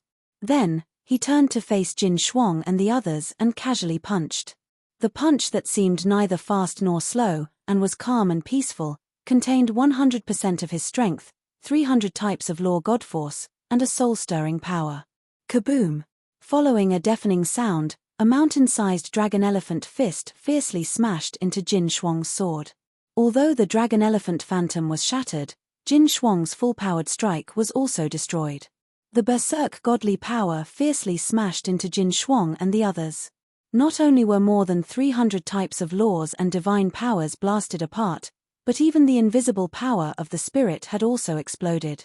Thousands of Nangong clansmen saw Jin Shuang and the other 29 god kings fly out like broken sacks, tumbling hundreds of miles away.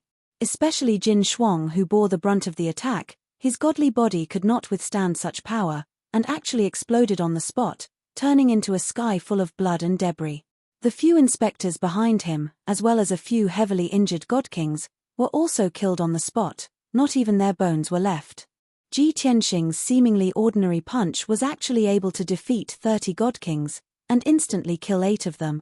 Such terrifying power was beyond everyone's imagination. Plop! Plop! A moment later, more than 20 god kings who were lucky not to die fell into the ruins in disorder, and dust filled the sky. The few who were already killed had their godhead fragments scattered in the ruins. Jin Shuang's luck was not bad, only his godly body was destroyed, his godhead was still intact, and he was running around wildly. Front, back, left, and right were all blocked. It was either the 5-colored barrier or the thousands of Nangong clansmen. He had nowhere to run. In a moment of desperation, his godhead could only drill into the ground, hoping to escape through the ground. But just as his godhead drilled into the ground, Ji Tianxing pointed a finger at the ground, and the power of tens of thousands of miles of earth gathered, turning into a sword light that soared into the sky. Catcher! That earthen yellow sword light pierced Jin Shuang's godhead without any deviation. With a crisp shattering sound, Jin Shuang's godhead collapsed on the spot, and he died. The remaining 20 or so god kings were all covered in blood, missing limbs, and miserably lying in the ruins. Even if they still had the strength to fly, they did not dare to act rashly, and also dispelled the thought of running away. Seeing Ji Tianxing walk over in the air, they were all scared out of their wits, and endured the humiliation as they knelt on the ground and begged for mercy. For a moment, the place was filled with wails. Ji Tianxing frowned, ignored the 20 or so god kings who were severely injured, and gave Nangong Buhua a look. Nangong Buhua immediately understood and immediately ordered the elders and deacons of the Nangong clan to go forward and capture the god kings. Whoosh! Ji Tianxing flew across the sky, and under the respectful and admiring gazes of all the Nangong clan members, he flew toward the light palace on the main peak. Nangong Buhua, Nangong Nihuang, and the others hurriedly followed and rushed toward the light palace. They knew that Kenshin would definitely give the order to start the operation. As for the elders and 20 deacons, they escorted the 20 or so god kings who were captured to the Nangong clan's dungeon. The thousands of Nangong clan members came back to their senses and started to clean up the battlefield and the ruins. Chapter 4070. Ji Tianxing did not have to worry about the aftermath. The Nangong clan would take care of it. Whether it was cleaning up the battlefield, rebuilding the palaces and residences, or imprisoning and interrogating the deity kings, the Nangong clan would take care of it. After an hour, the Yenshu heavenly abode regained its peace. Although there was still a huge gap in the defensive formation that needed to be fixed, there was no hurry. Nangong Buhua sat at the head of the table, with Nangong Nihuang beside him. Ji Tianxing sat on the left, while the elders sat on the right. It was a simple and straightforward meeting. The two elders reported the results of the battle. Master, Lord Kenshin, we won the battle, but more than 800 of our people were killed, and more than 300 were injured. We have arranged for them to be treated. Jin Shuang's army, except for the 3 deity warships that escaped, we killed 952 of them and captured 24 deity kings. The 24 of them were severely injured, including 13 region masters. They are currently locked up in our dungeon, guarded by 3 elders and 20 deacons. The interrogations are still ongoing, and we expect the results within a day. Although the Nangong clan had many casualties, it was nothing compared to the tens of thousands of Nangong clan members. Moreover, they had almost annihilated Jin Shuang's army and killed him. This was news that would shock the boundless heaven continent, no, the entire realm of the gods. Nangong Buhua nodded slightly, showing that he was satisfied with the results. He ordered, "Send people to fix the gap in the defensive formation immediately. Even if we have to mobilize the entire clan, we must fix it as soon as possible. Otherwise, the Yenshu heavenly abode will be open at any time, and it will not be safe. Also, the news of Jin Shuang's army being annihilated will spread quickly. Not only will many forces pay attention to it, but the imperial tutor, Meng Shuai, and Commander Qi Yang will also know. They will be furious. From now on, we must strengthen our patrols and security, in case the imperial tutor and Meng Shuai retaliates and seeks revenge." The several elders bowed in unison and said, "Yes, sir." Everyone's gaze fell on Ji Tianxing, waiting for him to speak. After all, he was the only one who had the right to decide what to do next. Under everyone's gaze, Ji Tianxing said in a calm tone, "Today's battle will spread throughout the boundless heaven continent very soon. The major forces that have been watching us in the dark should know that it's time to make a choice. Nangong family head, I'll leave this matter to you. Inform all the family heads of the ancient clans as soon as possible and invite them to Yenshu Cave for a meeting. In addition to the forces loyal to the Azura God Emperor, there were more than a dozen top forces who were also invited. The time limit is 1 month. After that, I won't wait for you." Ji Tianxing was finally going to gather all the major factions and ancient clans to unite against the Azura God Emperor. However, Nangong Buhua, Nangong Nihuang, and the other elders were stunned when they heard his words. Everyone was shocked and in disbelief. Nangong Buhua frowned and asked, "Kenshin, are you sure you want to inform all the ancient clans and the top forces that are not loyal to the Shura God Emperor?" Others did not know, but everyone present was well aware. Although 70 to 80% of the forces and clans wanted to rebel against the Azura God Emperor's rule. However, there were very few clans and forces that were willing to support and follow Kenshin. Most of the ancient clans and top forces wanted to protect themselves and did not care about worldly affairs. Why would they come to Yenshu Cave for a meeting? If Ji Tianxing did this, not only would he not be able to gather a large number of allies and rebels, but it would also leak the information and reveal the timing of his action.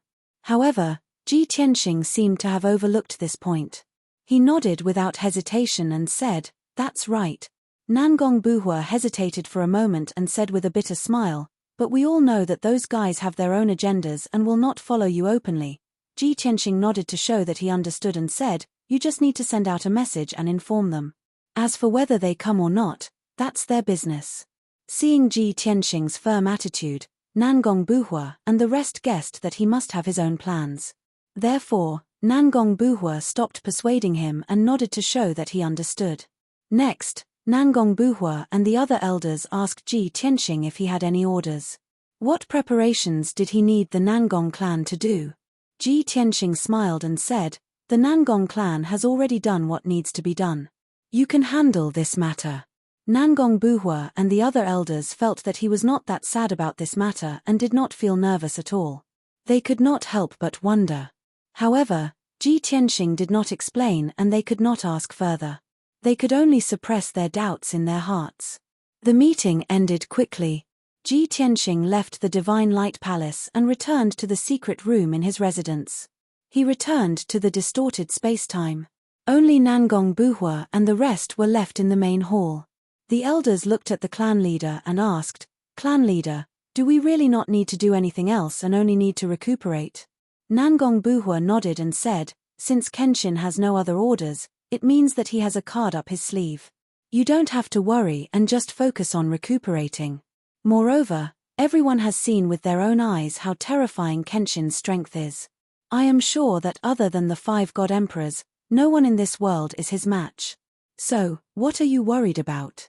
Hearing that what he said made sense, everyone no longer hesitated and left the Divine Light Palace to carry out their tasks. Only Nangong Buhua and Nangong Nihuang were left in the main hall and it immediately quieted down. Nangong Nihuang looked at her father and asked, "Father, what tasks do you have for me?" Nangong Buhua thought for a while and said, "There is nothing for you to do. If you have nothing to do, you can patrol Yenshu Cave and strengthen the defenses. Also, if you have nothing to do, you can spend more time with Long Tian to prevent him from inconveniencing himself." Nangong Nihuang heard and naturally understood what her father meant.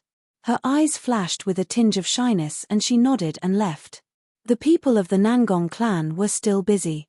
Ji Tianxing had already returned to the distorted spacetime to settle the small matter that he had put aside previously. Although it was a small matter, it was actually not a small matter. After all, this matter was discovered by the blood illusion god and it was related to the blood flame sacred tree. Many years ago, the blood illusion god did not have a body. It was Ji Tianxing who used a branch of the blood flame sacred tree to refine his body. From then on, the blood illusion god of the God-Lord realm possessed the body of a god king and shone with the second glory of his life. Now that he had already broken through to the god king level, his title was changed to the blood illusion god king. Previously in the battle on the heavenly policy star, the blood illusion god king fought bravely and was severely injured. He was on the verge of death and almost lost his life. At the critical moment, fortunately, Ji Ku and the Sword of Burial of Heaven saved his life and saved his life. He originally thought that even if he returned to the distorted spacetime, he would need to recuperate for a few hundred years to recover. Who would have thought? Chapter 4071. A few months had passed in the outside world, but the blood fantasy deity king had only been recuperating in the distorted spacetime for 20 years. He did not expect that his injuries had already recovered by 70 to 80%. He was no longer in danger. Such an exaggerated recovery speed made the blood fantasy deity king feel incredulous. When Lin Shui, Chao Qingyu and the rest found out, they exclaimed in amazement and asked the blood fantasy deity king how he did it. The blood fantasy deity king carefully recalled and racked his brains, but he could not find the reason. In the end, he briefly explained the process of treating his injuries to everyone. Back then, he was seriously injured and on the verge of death. He was in a semi-conscious and semi-conscious state when he returned to the distorted spacetime in a daze. His body was on the verge of shattering. He fell on the platform under the sacred tree and fell into a coma. His injuries were very serious. Not only was his body on the verge of collapse, his soul was also seriously injured and on the verge of collapse. But after a few years of deep sleep, he actually woke up. Then, he found that his injuries had healed and almost recovered by half. Even the injuries to his soul had unknowingly healed by half. Then, he could still feel that the blood flame sacred tree was continuously injecting energy into him to help him heal his injuries. Just like that, his injuries were mostly healed in just 20 years. This clearly proved that his miraculous recovery was due to the blood flame sacred tree. Chao Qingyu, Lin Shui and the rest also expressed their belief and agreement with this answer. After all, for so many years, they had also received immeasurable benefits from the blood flame sacred tree. But they only absorbed the power of the blood flame sacred tree. Every time their souls were injured, they did not feel that the sacred tree was helping them heal. Therefore, this discovery attracted everyone's attention. At that time, Ji Tianxing had just finished his seclusion. After knowing about this, he wanted to study it. He did not expect that Jin Shuang's army had already broken through Yenshu's grotto heaven and was about to reach the Great Hall of Light. Therefore, Ji Tianxing could only go and deal with Jin Shuang's army first and put this matter aside. Now, he returned to the blood flame sacred tree. Lin Shui, the blood fantasy deity king, Chao Qingyu and the rest were still waiting for him. Seeing that he had arrived, everyone quickly gathered around him and excitedly told him about a new discovery. "Young master, we've made a new discovery through comparison and research." Ji Tianxing's interest was piqued. He quickly asked, "What did you find?" Shui Lin was full of excitement and said with bright eyes, "Before, we could only absorb the power of the bloodfire sacred tree, but our souls didn't benefit. However, Shui Huan was different. His body was a branch of the blood flame sacred tree, and his soul had somehow formed a connection with the blood flame sacred tree. This is the reason why the blood flame sacred tree can heal him but not us." Chao Qingyu and Yank nodded in agreement. The blood illusion God King also smiled and said, "Young master, I can indeed feel that my soul has some sort of connection with the blood flame sacred tree. I can always feel that a trace of my soul has merged with the sacred tree. Even when I was heavily injured and on the verge of death, I didn't feel fear because I didn't feel that death was coming. I even have the illusion that even if I die, my consciousness and soul can be reborn from the blood flame sacred tree." At this point, the blood illusion God King scratched his head in embarrassment and said, "Maybe what I said sounds a little exaggerated and bizarre, but I guarantee that it's true." Ji Tianxing patted him on the shoulder and gave him an encouraging look. He said, "Don't worry, we've seen things even more exaggerated and bizarre than this. We believe in you." Xue Lin, Chao Qingyu, and the rest also nodded in agreement. Originally, the blood illusion God King was still feeling uneasy, but seeing everyone's reaction, he immediately felt relieved. Next, everyone looked at Ji Tianxing and asked him what he thought. Ji Tianxing raised his head and looked at the blood flame sacred tree. He smiled and said, "When I first obtained this blood flame sacred tree, it was only a monarch-level tree. After so many years of nurturing, it actually grew to a superior king-level tree. It's really unbelievable. In all the 3,000 worlds, this tree should be the world's #1 sacred tree. Since a trace of blood illusion's soul could merge with the blood flame sacred tree, it would provide him with a layer of protection and also give him an extra life. Then I have a bold idea, maybe we can merge a trace of our souls into the blood flame sacred tree. No matter what dangers we encounter in the future, no matter how serious the injuries we receive, as long as the blood flame sacred tree doesn't perish, we will have an extra life and a chance of revival." Hearing his suggestion, everyone's blood boiled and they were filled with excitement and anticipation. "Yes. This suggestion is great. Ha ha ha. I had the same idea just now. I have the same idea as the Lord. This is a superior king-level sacred tree. It should be one of the most difficult things to destroy in the world, right? If we merge a trace of our souls into it, it will be foolproof.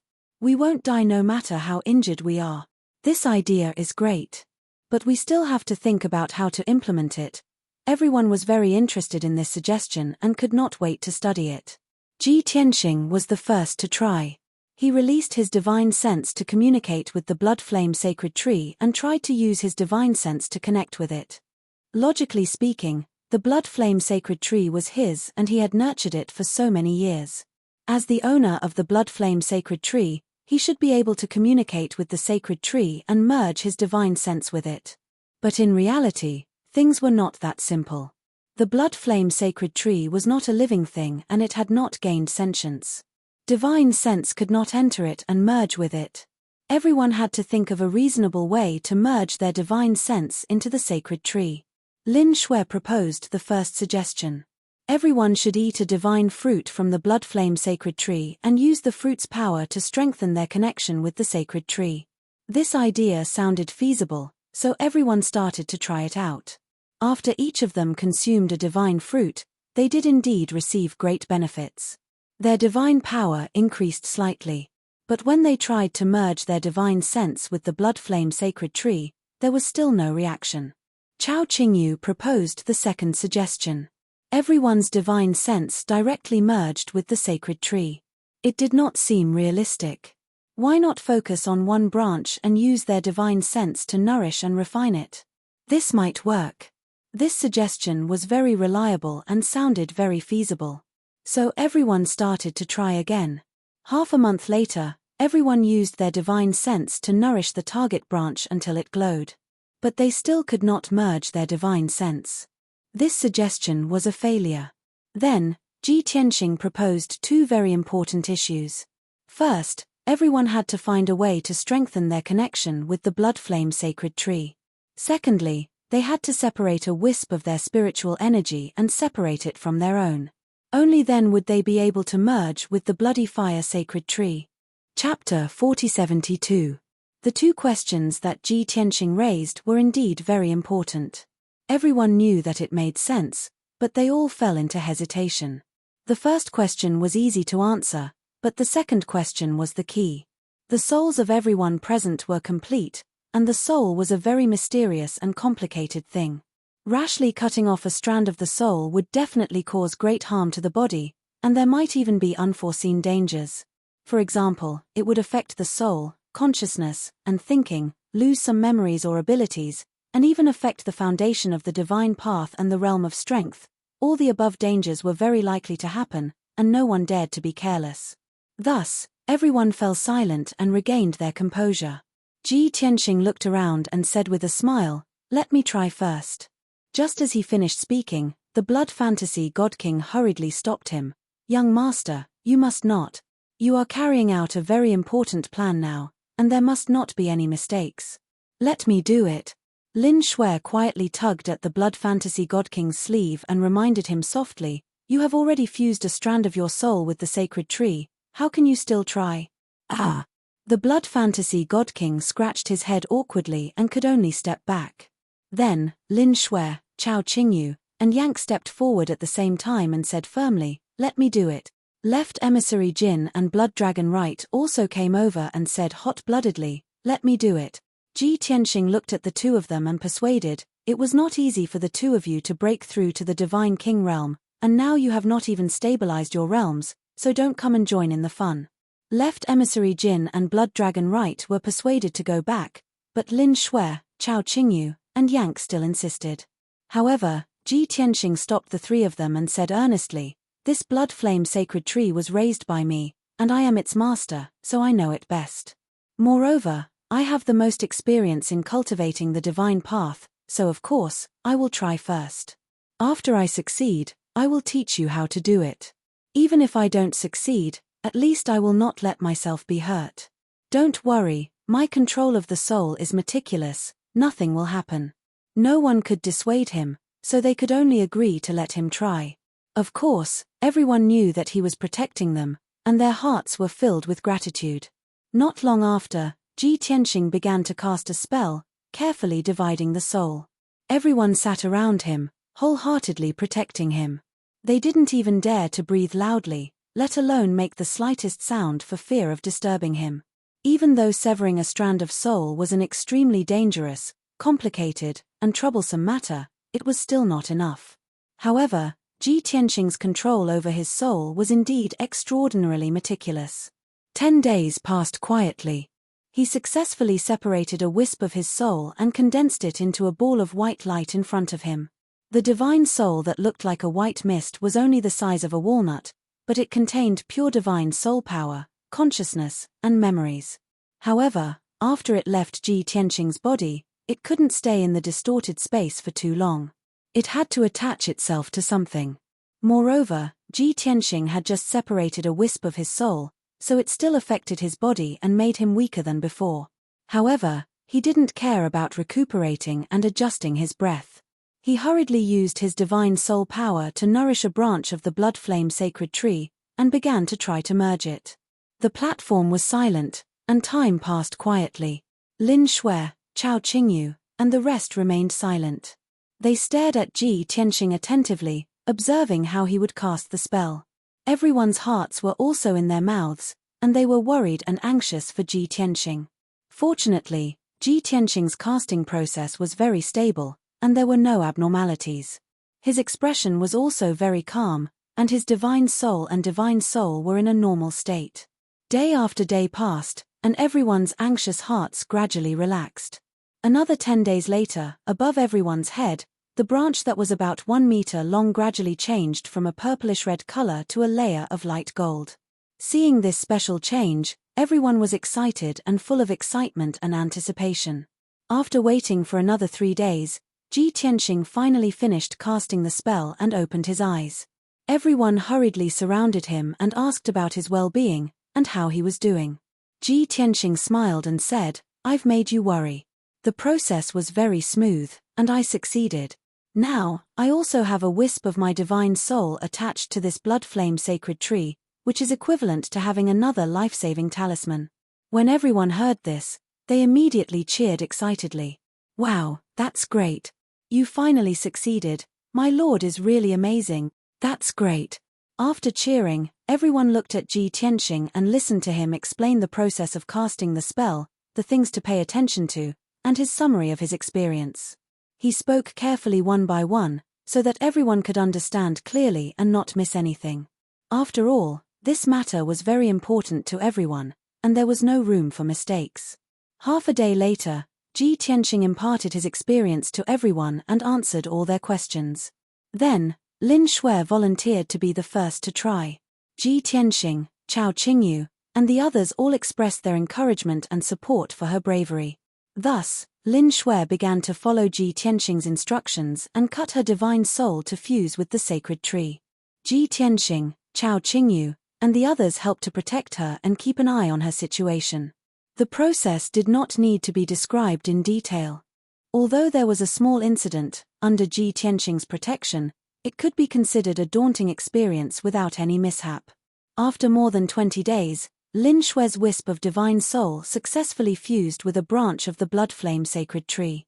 The purple-black branch was also covered with a layer of white fluorescence that flowed slowly, and it was very special. Lin Shui succeeded. Next, Chao Qingyu, Yank, Lan and the others all tried one by one under Ji Tianxing's guidance. Chao Qingyu took 22 days to successfully fuse a wisp of divine soul into the sacred tree. Lan took 24 days to complete, while Yank only took 18 days. This did not mean that Yank was more talented and stronger than the couple, but that Yank's thinking was simpler and more direct.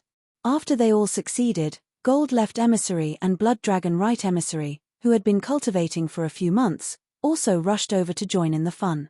Thus, everyone imparted their experience and tricks to them and protected them together, allowing them to successfully fuse a wisp of divine soul. Unknowingly, half a year passed. Yun Yarrow and Ji Wushuang finished cultivating and woke up. Seeing that everyone was gathered under the blood flame sacred tree and seemed to be studying something, the mother and daughter flew over. Everyone greeted and exchanged greetings. After that, Yun Yarrow asked Ji Tianxing what had happened. Ji Tianxing told Yun Yarrow the whole story. After hearing this, Yun Yarrow smiled and said with worry and some reproach, "You're too mischievous. You've already fused with the Five Elements world. As long as the Five Elements world is not destroyed, you won't die. It's enough to have the Five Elements world to protect your life. Why did you risk splitting your divine soul and fusing it with this sacred tree? What if something went wrong when you split your divine soul?" Halfway through her words, she suddenly understood Ji Tianxing's good intentions and stopped the topic. "Sai, I know you're doing this for everyone's sake. You're trying to find a way to save everyone's lives.